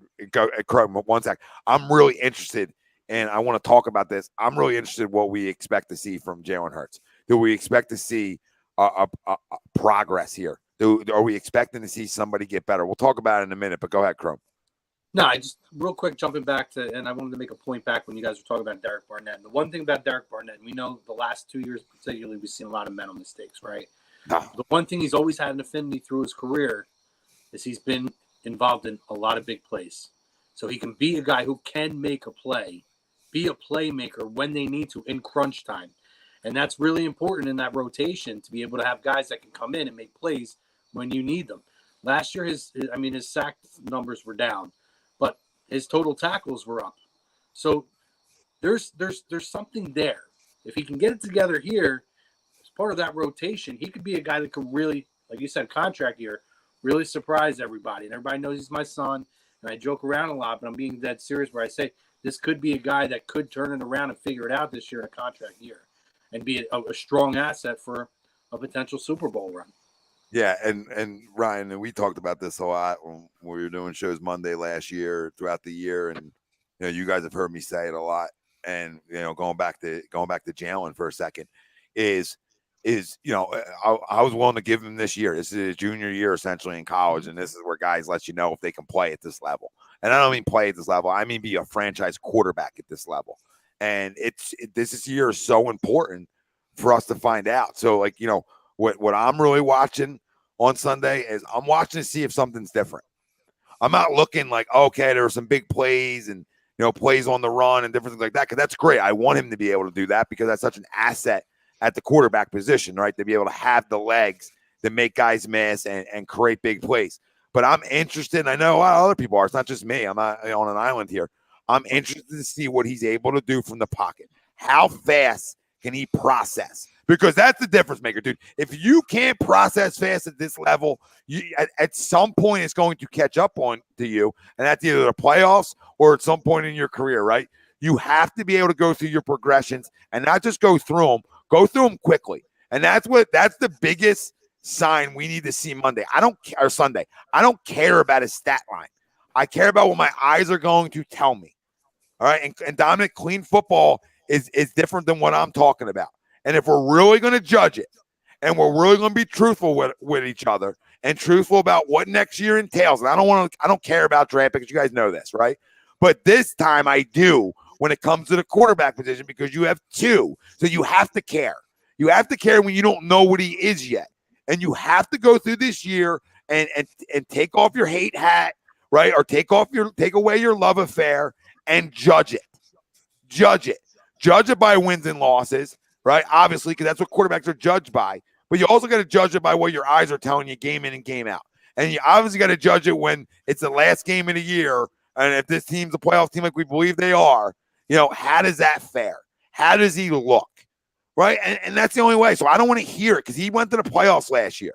Mhm. So this year isn't his first dance, his first taste at it. He's had his taste. Now, after you have that taste, you got to go win a playoff game. And not only win one, you got to show that boom, boom, boom, right? Boom, boom, boom. You got to be able to show that. That's what the great quarterbacks do in this league. Every one of them, everyone that's in the MVP conversation, everyone that's talking about cutting nets down in February, all those types of quarterbacks rip through those progressions, right? Guy like Mahomes, super talented with his legs. He'll go through his progressions. Justin Herbert, super talented with his legs, will go through his progressions, right? There's a lot of, and there's more guys that do it. I'm not telling you he's got to be Stafford. I'm not telling you he's got to be Aaron Rodgers right now. He's got to show that that's been developed because what he has on the outside is arguably a top 5 duo in football. And that's me really ranking Devontae Smith higher than people probably have him because he's that damn good. Okay? That damn good. And then you get AJ on the other side. So, and again, you guys go, give me your thoughts on them, but that's what we have to look at. And if we're not looking at that, we're not calling it how it is. I think the big thing go ahead.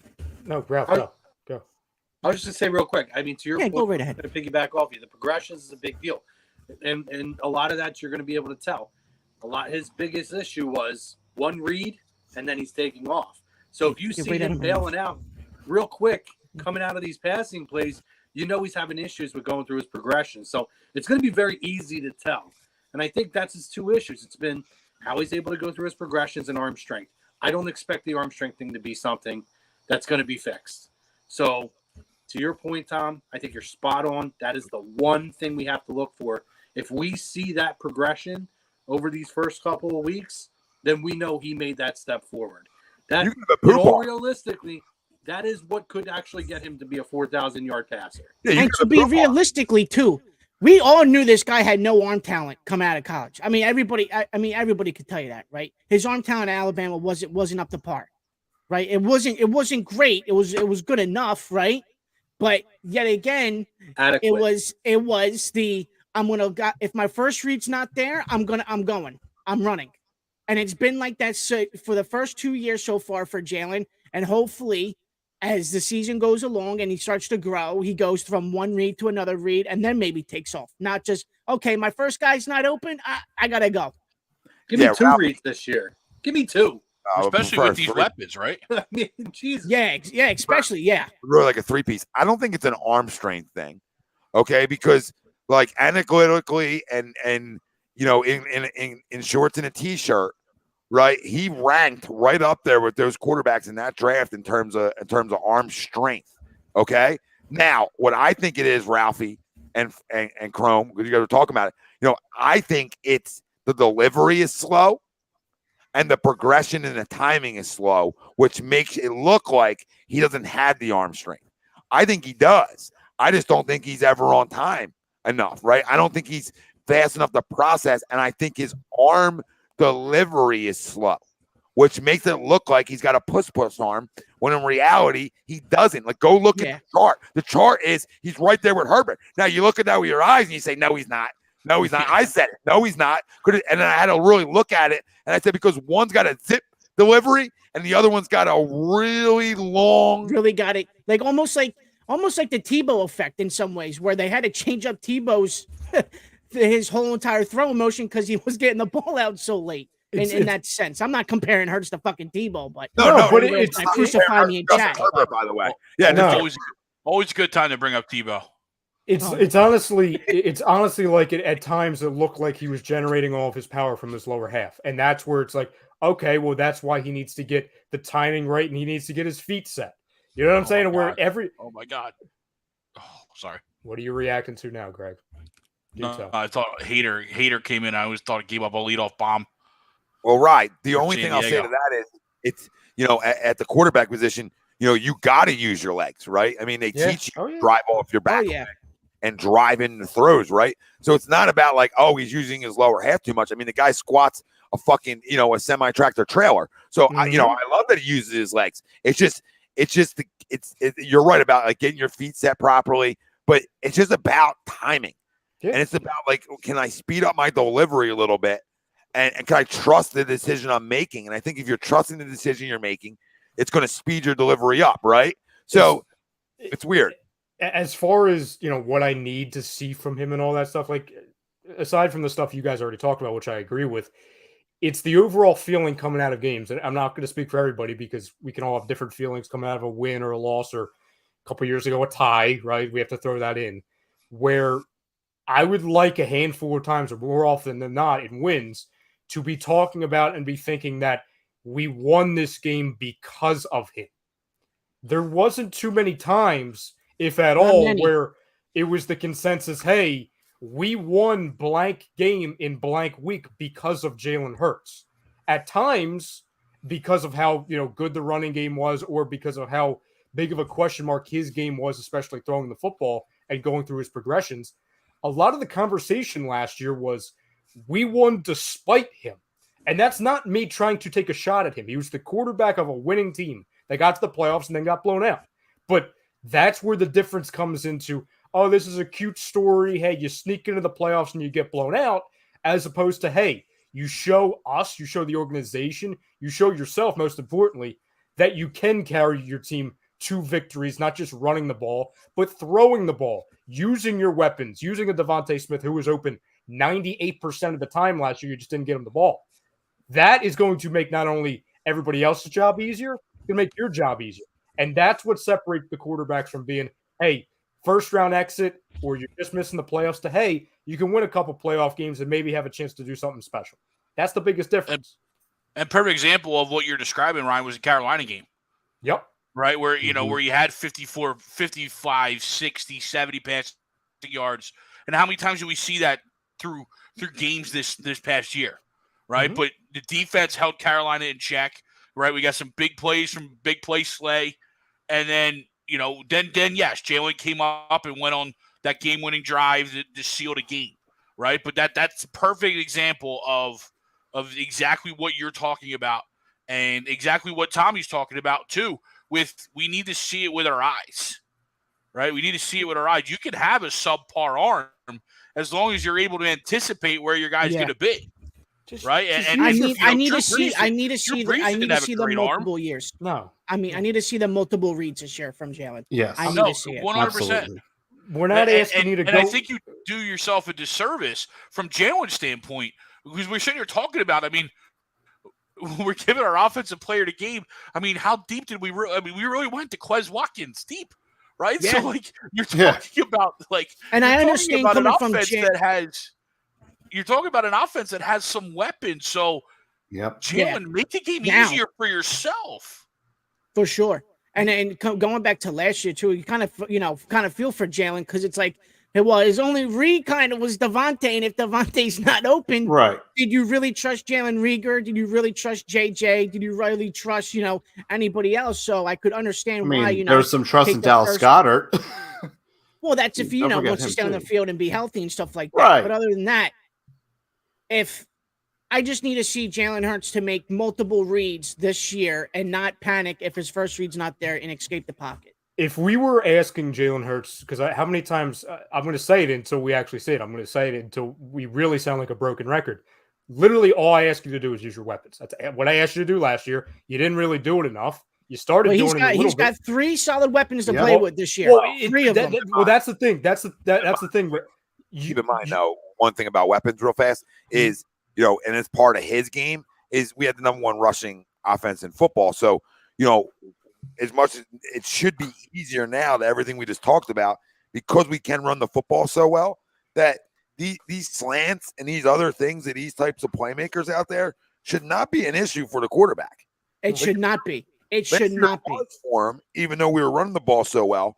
But with even more weapons now, if that's a problem, then we got. There should be multiple guys on the football field, wide receiver, tight end, that should be man to man, one person on the whole time. Yeah, right? Because who are you going to cover? Are you going to double? Are you going to double AJ Brown, but then leave Devontae 1-on-1?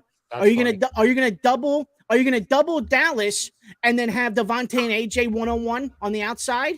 It's going to be tricky for defenses, man. But like you said, you gave Jalen Hurts 3 weapons this year, and it's his junior year. Let's see what you got. I double Dallas all day, by the way. I mean, just to throw that out there to you guys. Like, if I'm a defensive coordinator, I'm taking away the middle of the field on him. I'm making him beat me on the outside. I'm making him throw the 10-yard out on time. I'm making him do that stuff. You know what I mean? I'm pressing guys and I'm making them do that stuff. And your outside guys, I believe, are going to win man press coverage, but it's good enough to make those throws.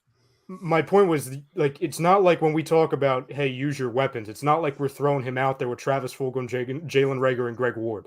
Like, these are legitimate NFL Pro Bowl caliber, or even more so, type talents. And to your point with, like, at least, or just strictly the wide receivers, Ralphie, you can't – it's almost like you have to be forced into doubling AJ just because of how big of a monster he is. And then on the flip side, you can't leave Devontae alone because of how good of a route runner he is. It's literally pick your poison. It's a double negative. It's a double negative. So then it's okay. But to your point, Tommy, a smart defensive coordinator will throw his tape on and say, he has trouble throwing that 10-yard out. Let me just take away the middle of the field. Tom, and if he beats me 10 yards out every time, I'll live with it. Tom, the only way it doesn't work, to your question, is if the quarterback doesn't get him the freaking ball. That's the only way it doesn't work. No, like in general, like how does the offense not score a lot of points? I mean, listen, we talked about it the other night. If they don't run the football and they try to become pass happy, they're going to struggle because it's not 100%. How they're built. Mm-hmm. It's not how they're built. They should be built off the play action. Yep. They should build their whole team off of we're going to run the football down your throats, and you're not going to stop us. And then we're then going to create play action. Here's a play action. Have fun. Yep. Like this. Here's a play action. I'm going to hit you over top with Devontae. Have fun. Because of your quarterback and your unknowns, this is the team that has to establish the run to make the pass easier. And you say that, and you're like, what are you talking about, Tom? Look at the weapons out there. Oh, yeah, I get you. Right? If you had a spinner here, then yeah, you're gonna throw the ball down people's throats. Right? But you don't. At least you don't know if you do. I don't want to say you don't because that's unfair, but you don't know. We don't know. So like never before has a quarterback had such a spotlight on them because of what's around him and because of what's coming up next year. And part of that may be unfair, but this is professional sports, ladies and gentlemen. Right? Yep. Makes sense. This isn't Pee-wee football. Like we love the kid. Listen, I love the kid too. But if I got a chance to get Bryce Young, if I got a chance to get a guy like CJ Stroud or whoever else jumps the boards, like if this guy's not it, we'll talk about that. I was thinking of earlier, the one guy in kind of like the Eagles circle, obviously not a current player, former player, that's probably got to be a little pissed that's watching how this roster looks right now. Any guesses? Two guys. Well, yep. And they both play the same position, right? Yeah, five. Five would be upset because it took them 42 years. Another guy plays in Washington right now. And the guy who plays in Washington. The guy plays in Washington and said, you gave me weapons for 1 year, and they weren't even like great weapons. They were solid weapons in Alshon and Torrey, and I lit you up. And then you didn't give it to me again. And part of that is what happens is when you have a quarterback at that level, you say, well, you know what? He's going to be good enough to make guys around him better. So we're going to try to build the football team around that, right? And you don't take the guys you need to take, or again, you take a guy like Jalen Reagor, and I'm proud of Howie for admitting his mistake, but I told you on draft night, and people disagreed with it, that Justin Jefferson wasn't a slot guy. He can play the slot at a high level, but he's not just a slot guy. Yeah, at least he can play. Listen, looking back on it 2020, even if he was just a slot guy, Tom, at least he could do something. The other guy isn't a slot guy, an anything guy. He's not even a special teams guy. So even if he was truly just a slot guy, still rather have him twice, every day and twice on Sunday. That one hurts me more than the DK move and not taking DK. Justin Jefferson, I just can't forgive that one. Well, the DK thing, they were never going to take him. It was going to be him, or it was going to be Arcega-Whiteside, or it was going to be Paris Campbell. Yeah, I don't care about that one, because what the Justin Jefferson one did to you is it took away you drafting a guy like Michael Parsons, right? And that's what it did down the road for you. But that draft was a great draft. I mean, he drafted 3 guys who would essentially start for your football team, and the first 3 rounds. I mean, Milt Williams is essentially a guy who's going to get a lot of snaps. So all 3 of your draft picks were damn good ones. So you made up for the misses, but you could have maybe got Micah, Landon, and Milton. So you could have went a different round if you nailed Jefferson, right? So, but listen, that's in the past. It's how do you make up for it? And what it looks like is he did a hell of a job making up for it. Now that's got to go play. and you know, Howie Roseman ain't gonna be no goddamn scapegoat if this doesn't work. Because if this doesn't work this year, and the quarterback's the issue, you better believe that's being replaced. You just know how this guy operates. He's not going to be the scapegoat if this guy's not good enough, because this guy was never drafted essentially to be your starter. Nope. He was drafted as a protection plan. You know what I mean? Like you get your protection plan on your phone. You're hoping not to use it, but sometimes you got to go use it, right? Because the other guy, fell off the cliff, right? And then this kid gets the keys. And listen, we'll say it a million times this year. There probably ain't many better kids in this league. There's probably not many more down-to-earth guys in this league. There's probably not that many good leaders like he is in this league, right? And just a genuine person. And I love Jalen Hurts, the person.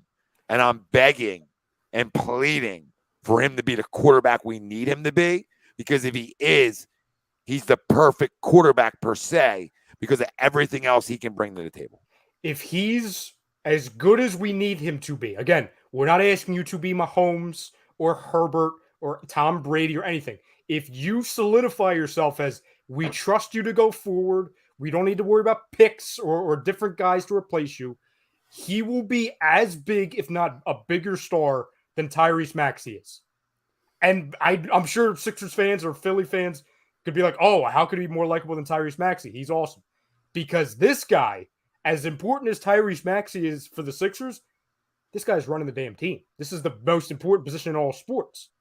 And it's the importance of not only having a franchise quarterback, but it's, hey, those 2 picks, all those assets, all that money, we can worry about for other things. We don't need to do this whole, charade act again with trying to find the next guy. And again, we're not asking him to be great. We just need you to be good and improve in situations you need to be. That's how good this roster is around. So, like we talked about before, and it's easier said than done, but literally time's yours. Like literally, it is the embodiment of time's yours. Yeah, there's never been a bigger microscope on a quarterback in the city of Philadelphia than there is right now. There just hasn't been. There's been guys where like, hey, time's yours in a way. Like, can you rebound? Can you do certain things? But in terms of like where you're at in the crossroads of, is this a franchise quarterback that I got to pay, or do I go back to the well? There really hasn't been that happen before. And Mark, I'm giving him credit. I don't care about 70% of the draft picks still on the team. I think when you go over the last 5 years, there's big time all pro, not Pro Bowl, all pro misses. And when you do that, you really put yourself in a corner, but teams miss. How do you respond to your misses? And what it looks like, and hopefully it stays this way, is he totally redeemed himself. So that's where my credit comes in. I don't care about 70%. I care about what you did after your mistakes. It's okay to make mistakes. I'm a little salty because Ryan knows, Micah Parsons, as time went on, rose to my number 1 guy on my draft board that year. Like, I didn't think there was pretty damn good, huh? I didn't think there was any more bigger competitors in football than a guy like Micah Parsons. Ryan knows. And Devontae was my 2. Like, Devontae was my next guy up. And I was a little low on Jamar Chase. I had him probably outside my top 5, I think. But I didn't hate him. I just thought he was a one-trick deep ball pony, which is fine if that's what he is, because it sure shows. Yeah, you and I had the same top 3. It was just a different order. Yours was Parsons, Devontae, Surtain. Mine was Surtain, Parsons, Devontae. And Surtain and Patty had a great year too, because Patty was my number 1, remember? Yeah. And then I heard Micah talk, and I said, uh-oh, this guy's a problem. And they're both problems. But what happened is you you then don't get a guy like that. Now, Devontae's a stud, but he doesn't have the impact if the quarterback can't get him the ball like a guy like Micah does, or even a guy like Surtain does. So on paper, those 2 guys have better rookie years because they are controlled by somebody throwing them the ball, right? So they flashed right away and said, hey, we can play. And Devontae can play too. And if I had to redo it, I wouldn't change a goddamn thing. Because if you put Devontae with Joe Burrow, He's open a lot. I can promise you that. Open a lot. So I think he has a monster year. I'm not going to say he has a Chase year. I'm going to say he has a monster year. Chase, I would just put fourth on that list, and I still would leave him there because I would put him fourth now if I had a redraft. And it's not a shot at him. It's just the other. I just like Devontae better, and I have it. I'm not going to run from it until it's over. And then the other two guys are pimps. I mean, Mike had a better year than Jamar did, and that's saying a lot because Jamar had a monster year. But in my opinion, Micah was even more dominant. In a weird, you know what I mean? In a weird way. It's hard to judge. I mean, they play different positions and obviously different sides of the football, but. You guys want to get into week one predictions and then locks of the week Yeah, at we'll do locks of the week. Yeah, we'll get in the week ones here. Week one predictions are who we gonna give this? We can give this guy to Gleason's Bar, located 6700 Mill Creek Avenue in Levittown, PA. You can use our promo code A2D for 10% off your order whenever you dine in, take out, or online. Gleason's Bar and Steaks.com is where you can find them. Go try to Trenton. Right, their cheesesteaks are delicious. And get yourself a cocktail and make sure you use our promo code A2D for 10% off your order. And if you're just listening in and tuning in for the first time. Look delicious today. Jeez. Yeah, they did. This is the best Eagles coverage you're going to find in the area. So make sure if you haven't, hit the like, subscribe, stay for a while, peeps. We love to have you. The comments are flying in. Let's go. Week one predictions. So get the lines up here in a second, and I'll give you guys. I'm going to go to DraftKings for the lines, and that's a. I've got the lines here too, Tom. If you want me to just read them.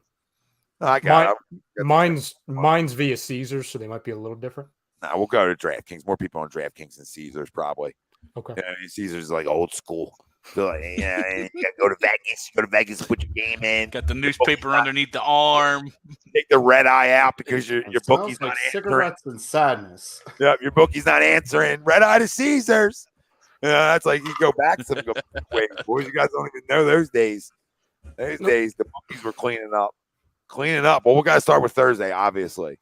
And listen, as we're doing this, and going through it, if somebody wants to tally our locks, because we can just give our locks as we're going through the games. You know what I mean, Frank?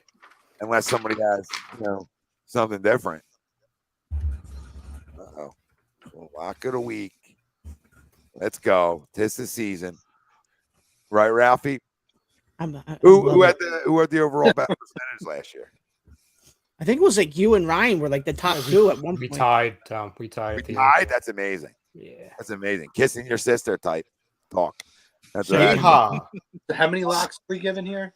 4 if you want. It all depends on you, though. Don't be Frank and give 6. Yeah, don't be Frank all last year and give 6. Nobody's I'm gonna stick to or don't be Ryan down the stretch giving 1 because he had a buffer. I gave 2, and I didn't have a buffer. I was always down 1 to Tom. Again, I know you're not a good numbers guy, but you're proving you're even worse of a numbers guy. Now, Greg, will there be giant teasers? First rule is minimum 3 picks. First rule in your locks. Well, I gotta add one. Minimum 3. I think that makes it fair and it keeps it an even playing field. Right. So only 3 locks? Only 3 locks? No, minimum. Okay. You have to get to 3.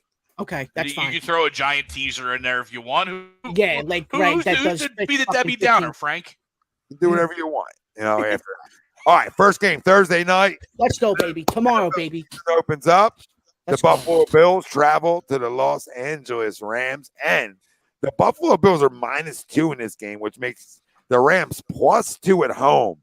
That's an interesting. That's a weird line to me. So I'll take the Rams +2. Where do you guys go? Give me the Bills in this one. Ring night for the Rams. Absolutely, Bills spoil it. Give me the Bills. I'm going Bills as well. Bills. Frank Chrome. I'm going to quote one David Rosca and say Rams, and I'm going to take the Rams money line. That is my first lock. Yeah, my first lock is the Rams +2. All right, hold on. Tommy's got the +2. Yeah. Buffalo's damn good, but that's like disrespectful. It's like a little disrespectful, and they're pretty good too. Like I know they lost Odell, but Allen Robinson was always open in Chicago, So you put him with Cooper. I mean, woo! I can't believe they're a home dog. That's weird? You know what I mean? That's weird. What it's probably the pomp and circumstance from the Super Bowl. You know what I mean? The hangover. Super Bowl hangover. Yep. That's kind of what I'm thinking. Super Bowl loss hangover, maybe. Everybody gave them. We're good there. Yep. All right. Ravens at the Jets. Jets are getting 7 in that football game. Holy smokes! Oh! Where the fuck did you come from? Did a hobbit jump out of the ground? Keep that camera up high. You know what I mean? Keep it up high, babe. All right, Ravens. Will do. Jets plus 7. Joey Flacco versus his old team there. I'm gonna take the Jets plus the 7 at home. You are fucking nuts. Give me the Ravens. I don't think they're gonna win. Give me the Ravens, dude. I don't think they're gonna win. I know, but you're taking the 7 with the Jets? I'll take the 7. I'll take the 7 week 1. Yep. I can see Tommy Who's now. playing quarterback? Are you cheering for Tommy? The goddamn Jets. Joe Flacco. Flacco's playing his whole team. A little revenge. Yep. Here we go. Cover. They don't win, they cover. Because that money line isn't a lot. Like plus 260 isn't crazy.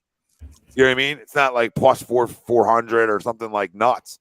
Like Vegas is almost a little scared of that plus.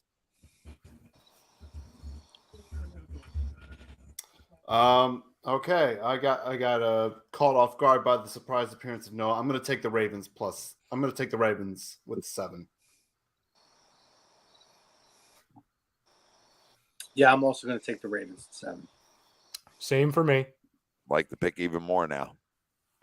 When it's a clean sweep, you know what I mean? You're like, give me all the right, Ravens. we know how this goes. Yup, now I even feel better. Even feel better. I think If Zach Wilson was playing, I'd probably go Jets. Flacco might be better than Zach Wilson. So He is. Oh my! and they got playmakers on the outside, dude. Like they ain't. They do. No, they do. They're going. They could be good. They're not a terrible football team anymore. And you know the Ravens were in close games all last year. They felt like they were in field goal games every freaking week. That's why I could see them winning on a Tucker field goal. No, you're not wrong. If they lose, Lamar's never going to get his money.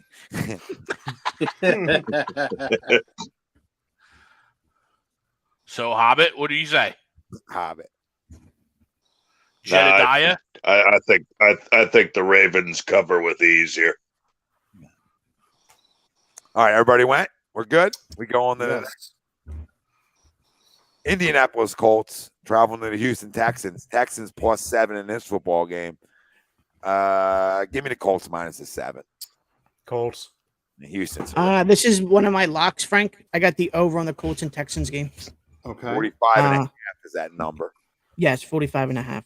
45. INDHOU. Thank you very much. Colts.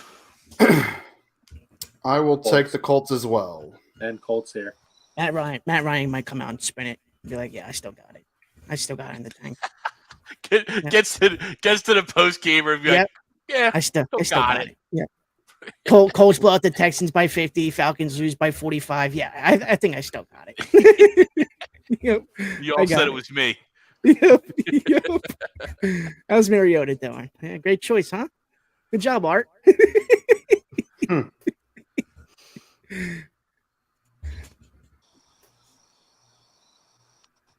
Give me the Colts. Jedediah. What you pick, Rye? I want Colts. You Colts?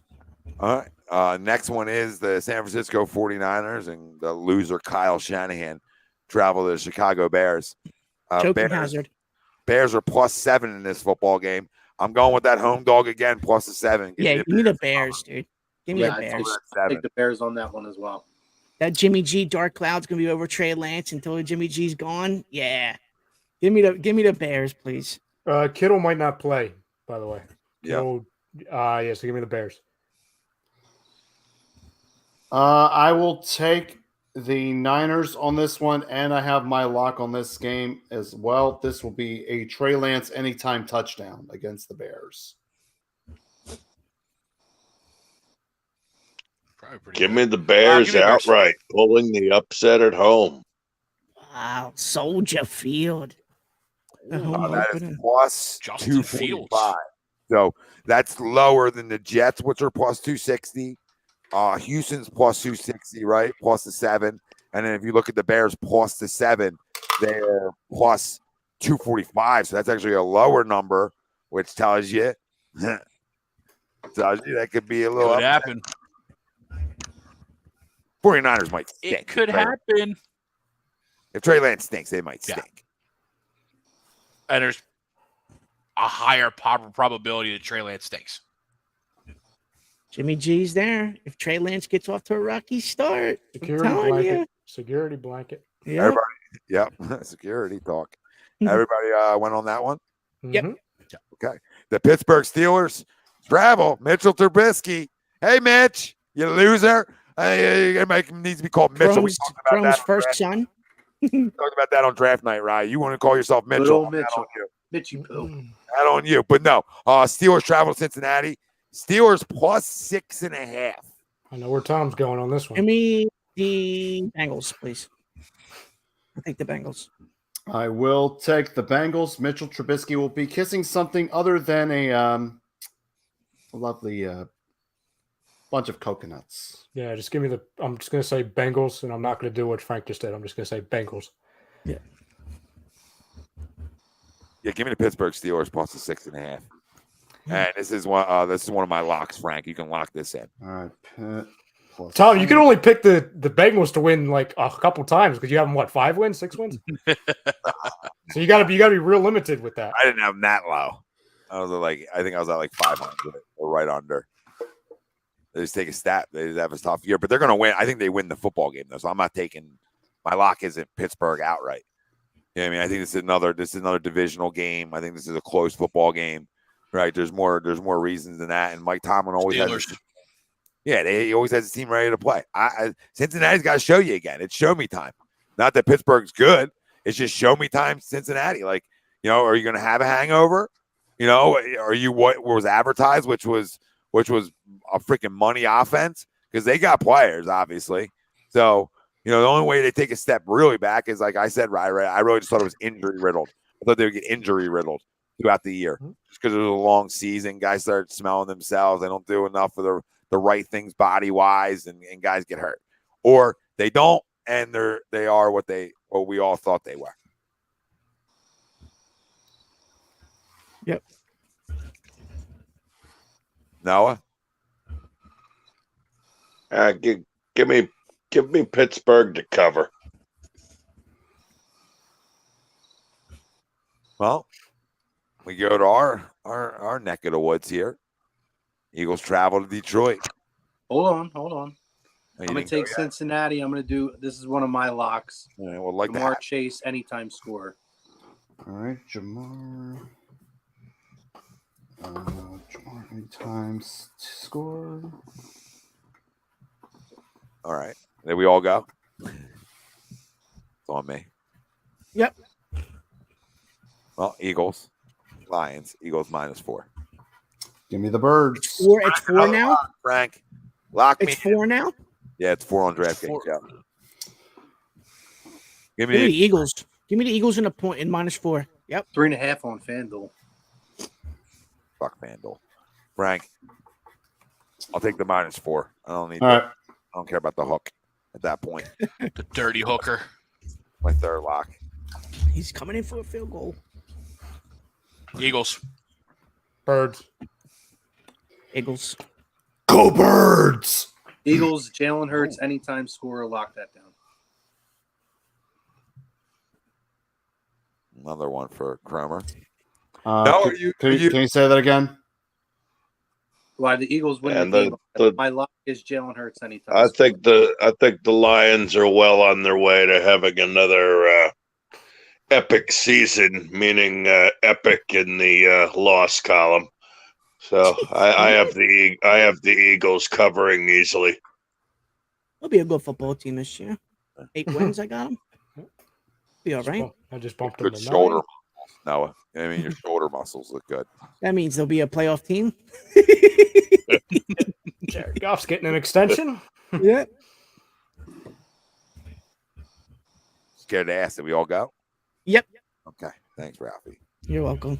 Saints travel to the Falcons. Falcons are getting 5.5 in that football game. Frank, this is another lock for me. Under on the Saints and Falcons. I mean, two terrible quarterbacks. I mean, a lot of points scored in this one.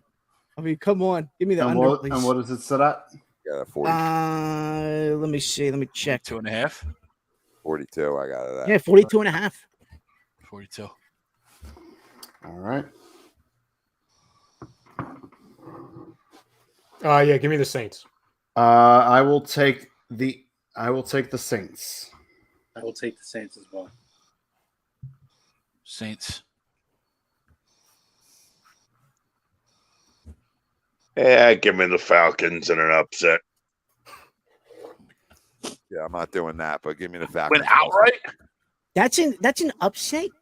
They're two bad football teams. He's a Mariota guy. Two terrible quarterbacks. Yeah, give me the Falcons. Yeah, I mean, I think Jameis Winston is going to throw more interceptions than Marcus Mariota. That Jameis Winston guy's going to come back and he's going to start screaming in a second in the chat. 30 for 30. Yeah. Another 30 for 30 year for Jameis. I hope so. We have their pick. I hope so. Yeah. I know. Seems like we have everybody's picks this year. What? Winston's going to throw more than 30 picks this year? Gee, what a surprise. We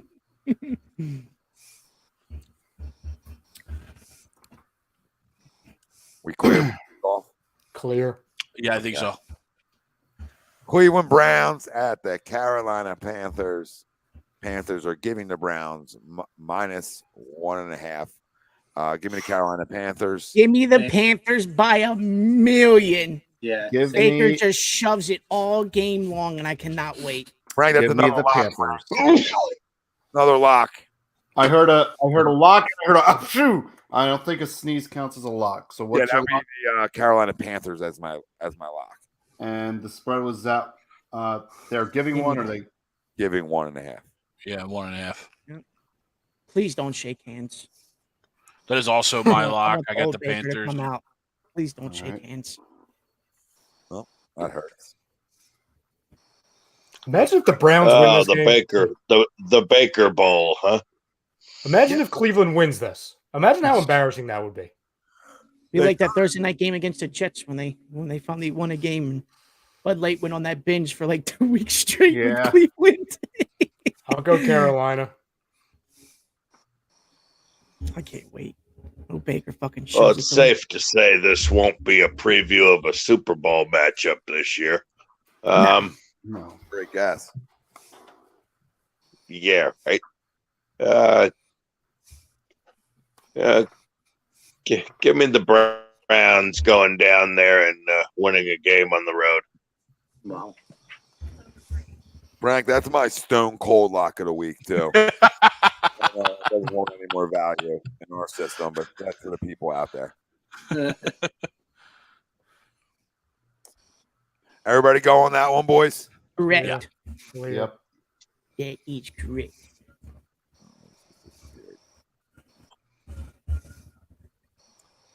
The New England Patriots, the Crohn's Miami Dolphins travel down the South Beach. The Patriots are getting 3.5. Dolphins. Dolphins Frank, win. Frank, this is my first lock. Give me the Dolphins over the Patriots. Money line. Sure. It's minus 3.5.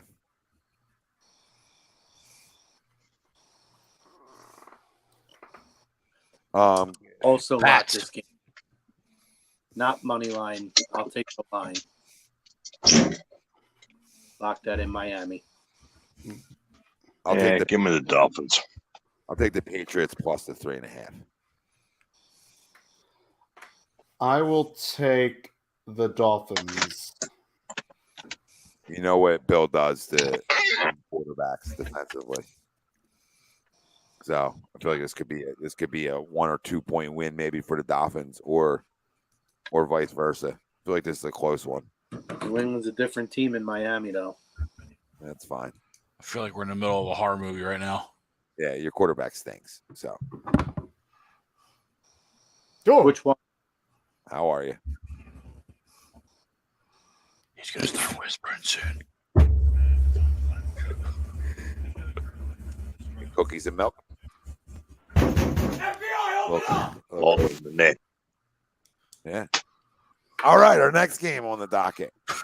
What is going on? No idea. Jacksonville Jaguars travel to the Washington Commanders. Commanders are giving Jacksonville 2.5. This will be my fourth and final lock. Lock in the Commanders over Jacksonville.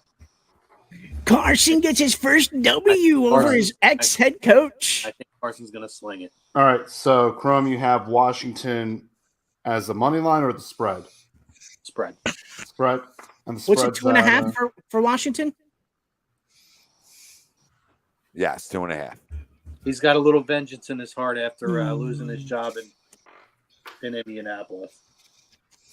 Give me Washington. And losing his job from Doug. Washington. Carson's got a lot to come back for now. Give me Jacksonville. I will take Washington. Both teams I talked about, I think, are playoff teams. Washington. But give me the Jags. Ooh, Jags. the Jags. There you go. That a boy, Tommy. He loves him some Dougie P. Well, I like what they're doing there defensively. And we'll find out what Trevor is in year 2. Excuse you. Yeah. All right, next one on the docket. The Giants at the Tennessee Titans. Giants are getting 5.5. Titans. I fucking stink. I am going to take the Titans, and I'm also going to give my last lock of the week. I'm going to take the under at this one, that it was set at 43.5.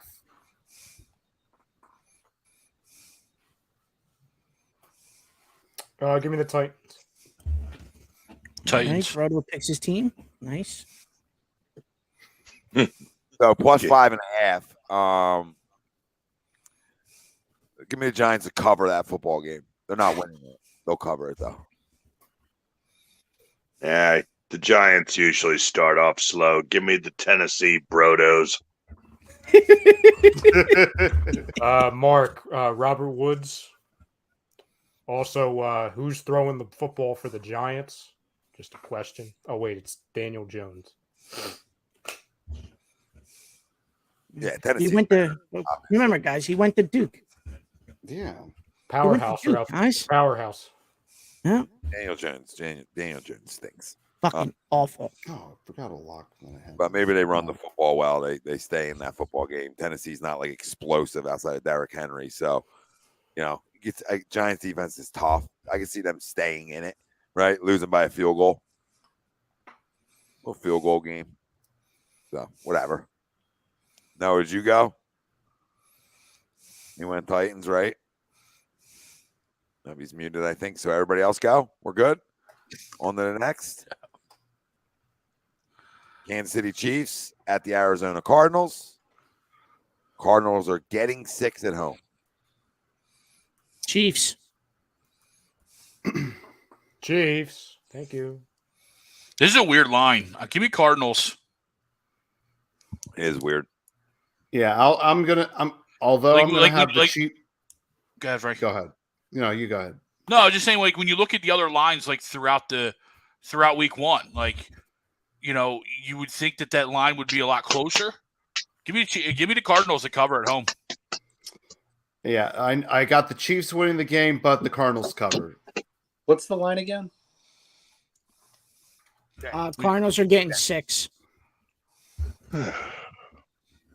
Give me the Chiefs. against KC. Yeah, give me the Chiefs. It's a tough one, though. I'm with Greg. Andy's been known. Sorry, I mean a whopper real quick. Andy's been known to start slow. You know what I mean? Even the Chiefs have started slow and then get hot.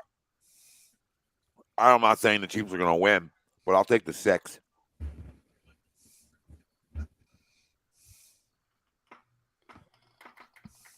Everybody go? Yeah. Yep. can't never tell if Noah went. You know what I mean? Never know. I never know if he Yeah, went. I took the Chiefs. Which game did you guys have before that? Sorry, I had to take a quick break there. Giants and Tennessee. Yeah, you picked Tennessee. No. Oh yeah, the Tennessee Brodos. Yeah. Good to have you. Raiders at Chargers. Raiders are getting 3.5. Frank, this is another lock for me. The over on the Raiders Chargers, 52.5.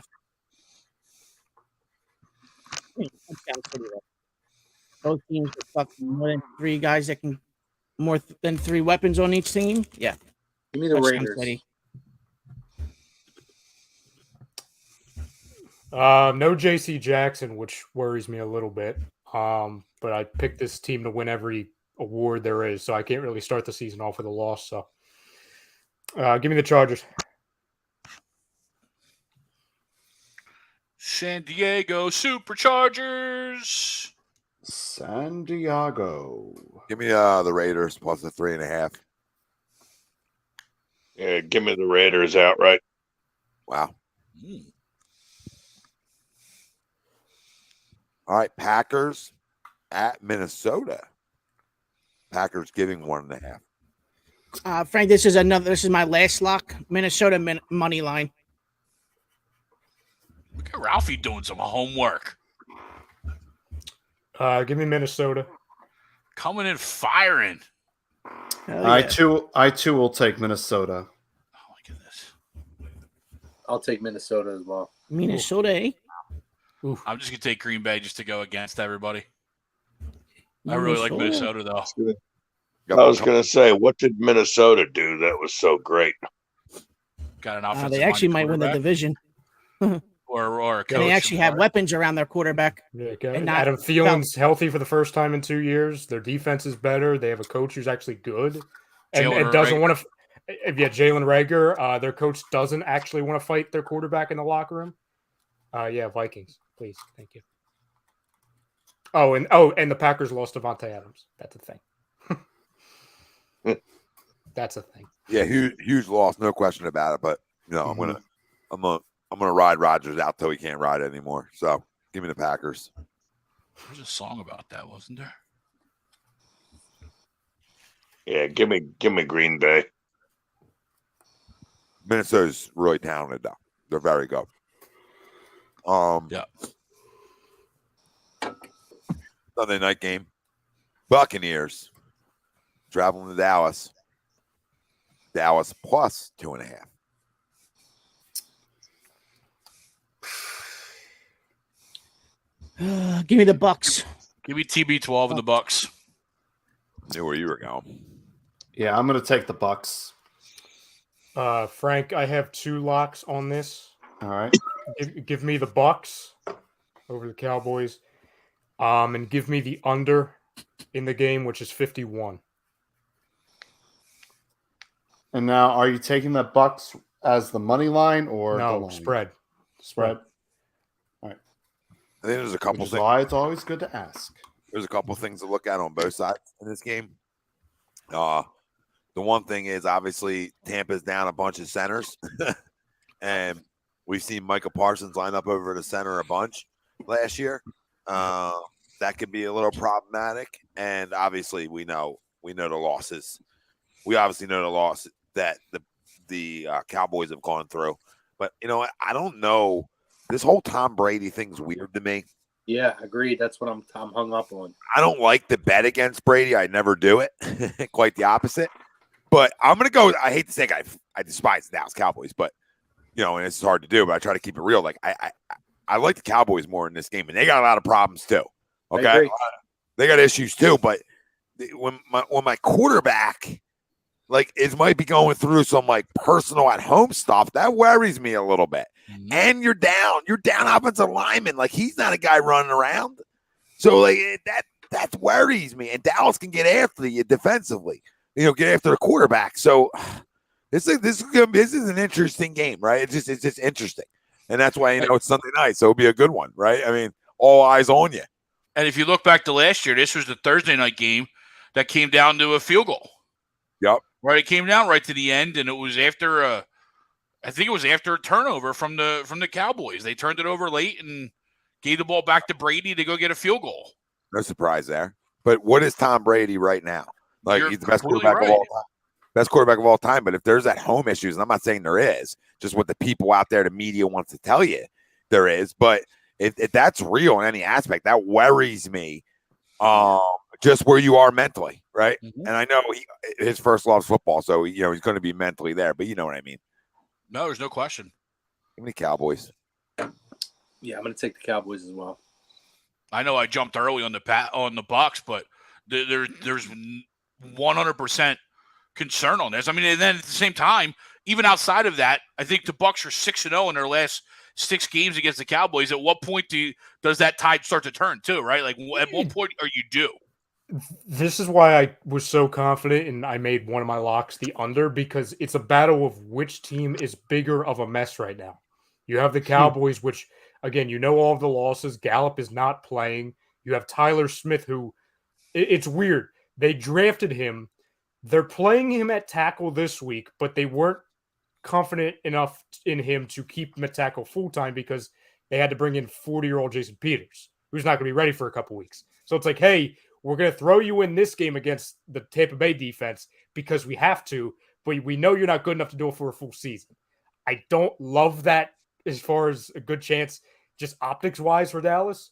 And then obviously you have some missing pieces around the offensive line, not just the loss of Tyron Smith. And then on the Bucs side of things, you have no Godwin, even though I think Julio Jones, like everybody's saying he's back. I don't know if we're going to see Atlanta Julio, but I think this, like what we called him last year, I called him Jim Jones, like whatever this Tennessee Titans Julio Jones was. I think that's not going to be the case either. But no, right. He's in between those two guys, right? Yeah, it's now like he has a real quarterback. He's a real quarterback again, so it could bring some life to you. I agree. And then, like you guys talked about, they're still missing Jensen, correct? Like that's a big if. Yep. And then Tom Brady, I feel like he's been dealing with everything but football. You have an investigation with the Dolphins. You have the trials and tribulations with the wife. The guy looks like he's gotten more Botox than anybody in Hollywood. Like I don't know what's happening. Yeah, that's just another day in the life of Tom Brady. No, I'll say this. None of the other stuff matters. None of the other stuff matters because he's dealt with the outside scrutiny of other stuff. The biggest concern is just what's going on with Giselle. Is it true? Is it not true? And I don't care. It's not my business. But like, is it true enough to mess with his head? Is it true enough to be the leak out on the football field? That's the biggest thing. Like the other shit, like he's used to Deflategate. He's used to all of it, and quite the opposite. Like he likes to use that shit as motivation, right? I don't know how he uses the Giselle stuff as motivation. And if it's not true, then I expect him to come out and do what Tom Brady does, right? And throw it all over the yard on somebody. So it's a really fun game to watch because you do have a lot of stuff. And Tyler Smith can win that job because they didn't necessarily bring Jason Peters in to start. They brought it in because they don't know what they have. You know what I mean? And it's like you can't have too many tackles. So it's more of like that security. Like, okay, if this kid stinks the first 2 weeks, then oh my God. Then we'll go to Peters. And Rick, Godwin, there's no status on Godwin yet. Todd Bowles said today. No, they have no idea. He doesn't have the knee brace anymore, and he's progressing, but they have no idea. And even if he is playing, I mean, how much they just going to let him go? Yeah, I was going to say, even if he is playing, he's still coming off of an all-season injury where he was not mobile at all. No. He doesn't matter though. Like when you got Mike Evans and Julio. And like Ryder said, and I agree with him, like a guy in the middle of old Julio and last year's Julio, because last year he didn't have a fucking quarterback. So well, and he only played like I have to go look at this, but it felt like he only played like 7 games. Like he was never on the damn field. Yeah, you're right. There was the middle of that season where I think he was out 4 or 5 games in a row. Trust me, I would know. I had him in friggin' fantasy. So I all year I was like, oh, I'll keep him on roster because when he comes back, he'll be Julio. No, he was Jim. He wasn't Julio. He was Jim. Jimmy. All right. Did everybody go? We go to the Monday night game? Yep. All right. Monday night game. Last game of the week of week 1. The Denver Broncos travel. Denver Broncos led by Mr. Russell Wilson traveling the Seattle Seahawks. Seahawks are getting 6.5. Broncos country. Let's ride. Give me the Denver Broncos. The Seahawks are going to be cheeks. I got the Denver Broncos covering, and that is going to be my last lock of the week. Going with 4. Yeah, I have Denver as well. Yeah, see, I didn't even put a lock on this because it's too dirty. But yeah, give me the Broncos. Broncos. Yeah, I don't know how the Broncos don't cover this football game. I mean, and I'm not even crowning the Broncos. You know, Seattle just is Seattle right now. They are not a good football team. But I mean, they have a couple of weapons. They don't have a quarterback. I just don't know how Denver doesn't beat them up. And you don't really want to play these games mentally like so early in the season. But if Denver wants to stick around in the AFC West, you got to go take care of business, right? You know what I mean? This has got to be a win. Yeah. I mean, I expect them definitely to win the football game. You know, the 6.5 always is weird. Week 1, right? But yep. they should cover that. I don't know. I think Seattle will play hard. I mean, I know they're obviously going to be in for a rough year, but give me Seattle to cover. I mean, I have Denver winning that football game, but I think Seattle covers.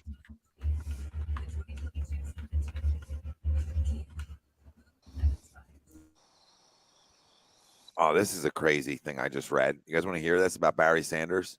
Yes. This is cool.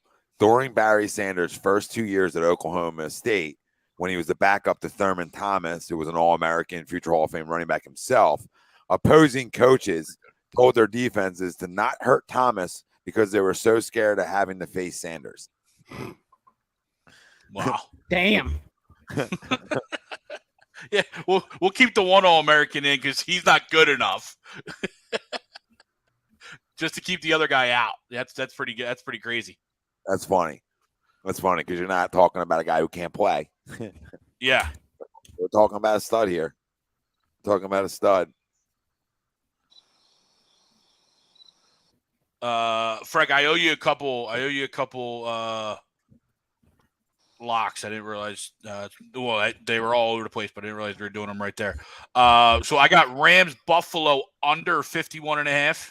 All right, hold on. Under 51.5. This dude thinks that week 1, the first game of the year, the NFL is going to allow an under. I do.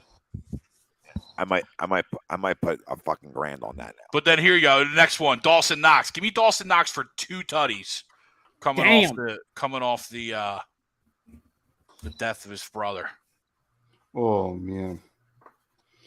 2 touchdowns. And he just got an extension.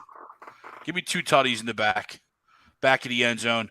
We got the Carolina -1.5, and then I got a 4-man anytime touchdown parlay for you. All right, hold on. Let me get a different pencil I'm going for a walk. so it's nice and sharp. I'm going for a Jeez, free you got walk. 15 things going on at the same time. It's 4 picks. It's It's a parlay. It's a parlay party. Save your money, America. Just save it. Just save your money. All right. Toss 38-35. Throw 5 on it. Win a couple hundo. All right. Any TD. All right. We got Lamar. Okay. Tyreek Hill. DJ Moore. And Captain Kirk. Kirk Cousins? No, Christian Kirk. Thank you for clarifying that. Because when you said Kirk, I almost wrote down Kirk Cousins. I'm like, really? Oh, sorry. Yeah, survivor wise, Mark. I'll give you. I would take the Eagles week 1. You had a gun to my head with what I out there. Panthers might be a good one. Panthers just because you may never want to use them ever again. So true. And you know what you're scared of in that game, Rye? And I know I picked Cleveland. I know I picked Panthers for one of my locks, but you're scared of that Cleveland defense. You know, you're scared of them making some big plays, and that's like my biggest scare there. I also like Carolina, aside from, you're facing Jacoby Brissett. Right now, McCaffrey's healthy. I don't know how many times you're going to be able to say that. No, and listen, you were high on them as a football team last year because of their overall roster, and that's tied right into this year because their overall roster is really good. And I'm not calling them a playoff team, but again, you knock a guy off the pedestal and you wonder what you get in terms of Baker. Right? We talk about Carson. We talk about some of the other likes. Like, what are you, brother? You know what I mean? Go prove it. So it's going to be a fun. Tennessee's a good play. Yeah, I can't. Because, again, you're talking about some factors like Saquon's healthy. What happens if he rattles off some plays, right? Like, they stink out loud. Like, they are terrible, the Giants. But we don't know how good Tennessee is. They lost their best defensive end. You know what I mean? Like, that's a huge loss for them. They don't have the wide receiver core they even had last year, and they didn't throw the ball well. So, I mean, it's 8 in the box and make Ryan Tannehill beat you. So, it's hard to throw a survivor on a team where they have major question marks week 1. And they're just the only team really at home that you, if you stick to certain guidelines, right? You're like for me, I stick to I don't like road teams. I don't like interdivision games. So fair. Huh? Fair. No, especially fair. Early. Especially early, right? You're like, when I'm traveling to Detroit, though, I'm just gonna say, like, if they don't win that football game, we're gonna be burning the city down. So I mean, we got a long season, boys, if we don't go take care of business in Detroit. So that's all I got to say about that. That's why they're my survivor pick, because they're a team that should win and better win. When you look at all the rest, that's even better. There's a lot of tough picks, and how many times I'm going to take the Eagles? I don't, you know what I mean? Might as well take them against probably the worst team they're going to play this year, essentially, on paper, week 1, right? It's probably the worst team they're playing. I mean, maybe the Giants are bad, but that's divisional, right? You don't want to play that game. You don't want to dabble with that. Giants beat us. Hurts throws for 72 yards. All right, boys. Any closing thoughts before we get out of here? Nope, all good over here. Come on, let's roll. Give me the Eagles 11-6 this year. Note tomorrow, baseball facts. Molina and Wainwright will tie the all-time battery mark. Pretty cool, because you may never see that again. Yeah. With free agency, it may never happen again. No, you're right, dude. Two great players for that organization. So pretty cool mark. Any baseball fan, that's history, because I don't think you're ever going to see that again. No, probably not. Boys, great show. Let's go, Birds. Go Birds. Big one this week. For our usual crew, we're all together. Cheers to week 1, boys. Cheers to week 1, Gromer. I got nothing in my cup, so. Right. Well, yeah, you fake it, Frank. You know what I mean? Neither do the actors. Greg, cheers, Grum. Yeah. I did cheers with a shirt off. Frank, Ralphie, Ryan. I'm Tom. We love you all. If you haven't, hit the like and subscribe. Keep saying, stay with us. The best Eagles coverage out there, and not just this show. Tomorrow night, you get Marcus Thomas, Pro Fan Talk, former Eagles running back, and then followed by Birds of a Feather, which, if you don't know what that is, it's sort of common sense, I would think. Eagles show, yeah, for the people. We love you all, though. You guys were awesome tonight. Tons of comments, tons of engagement, and we can't thank you everybody enough. We were brought to you by BetUS, and they are the leading online sports book. They've been in the market for over 25 years. You can bet anywhere in the U.S. on everything. Use our promo code A2D for 125% sign-up bonus. Sorry, I was just thinking about something. I'm just going to let it go. Great show, boys. We better not lose on Sunday.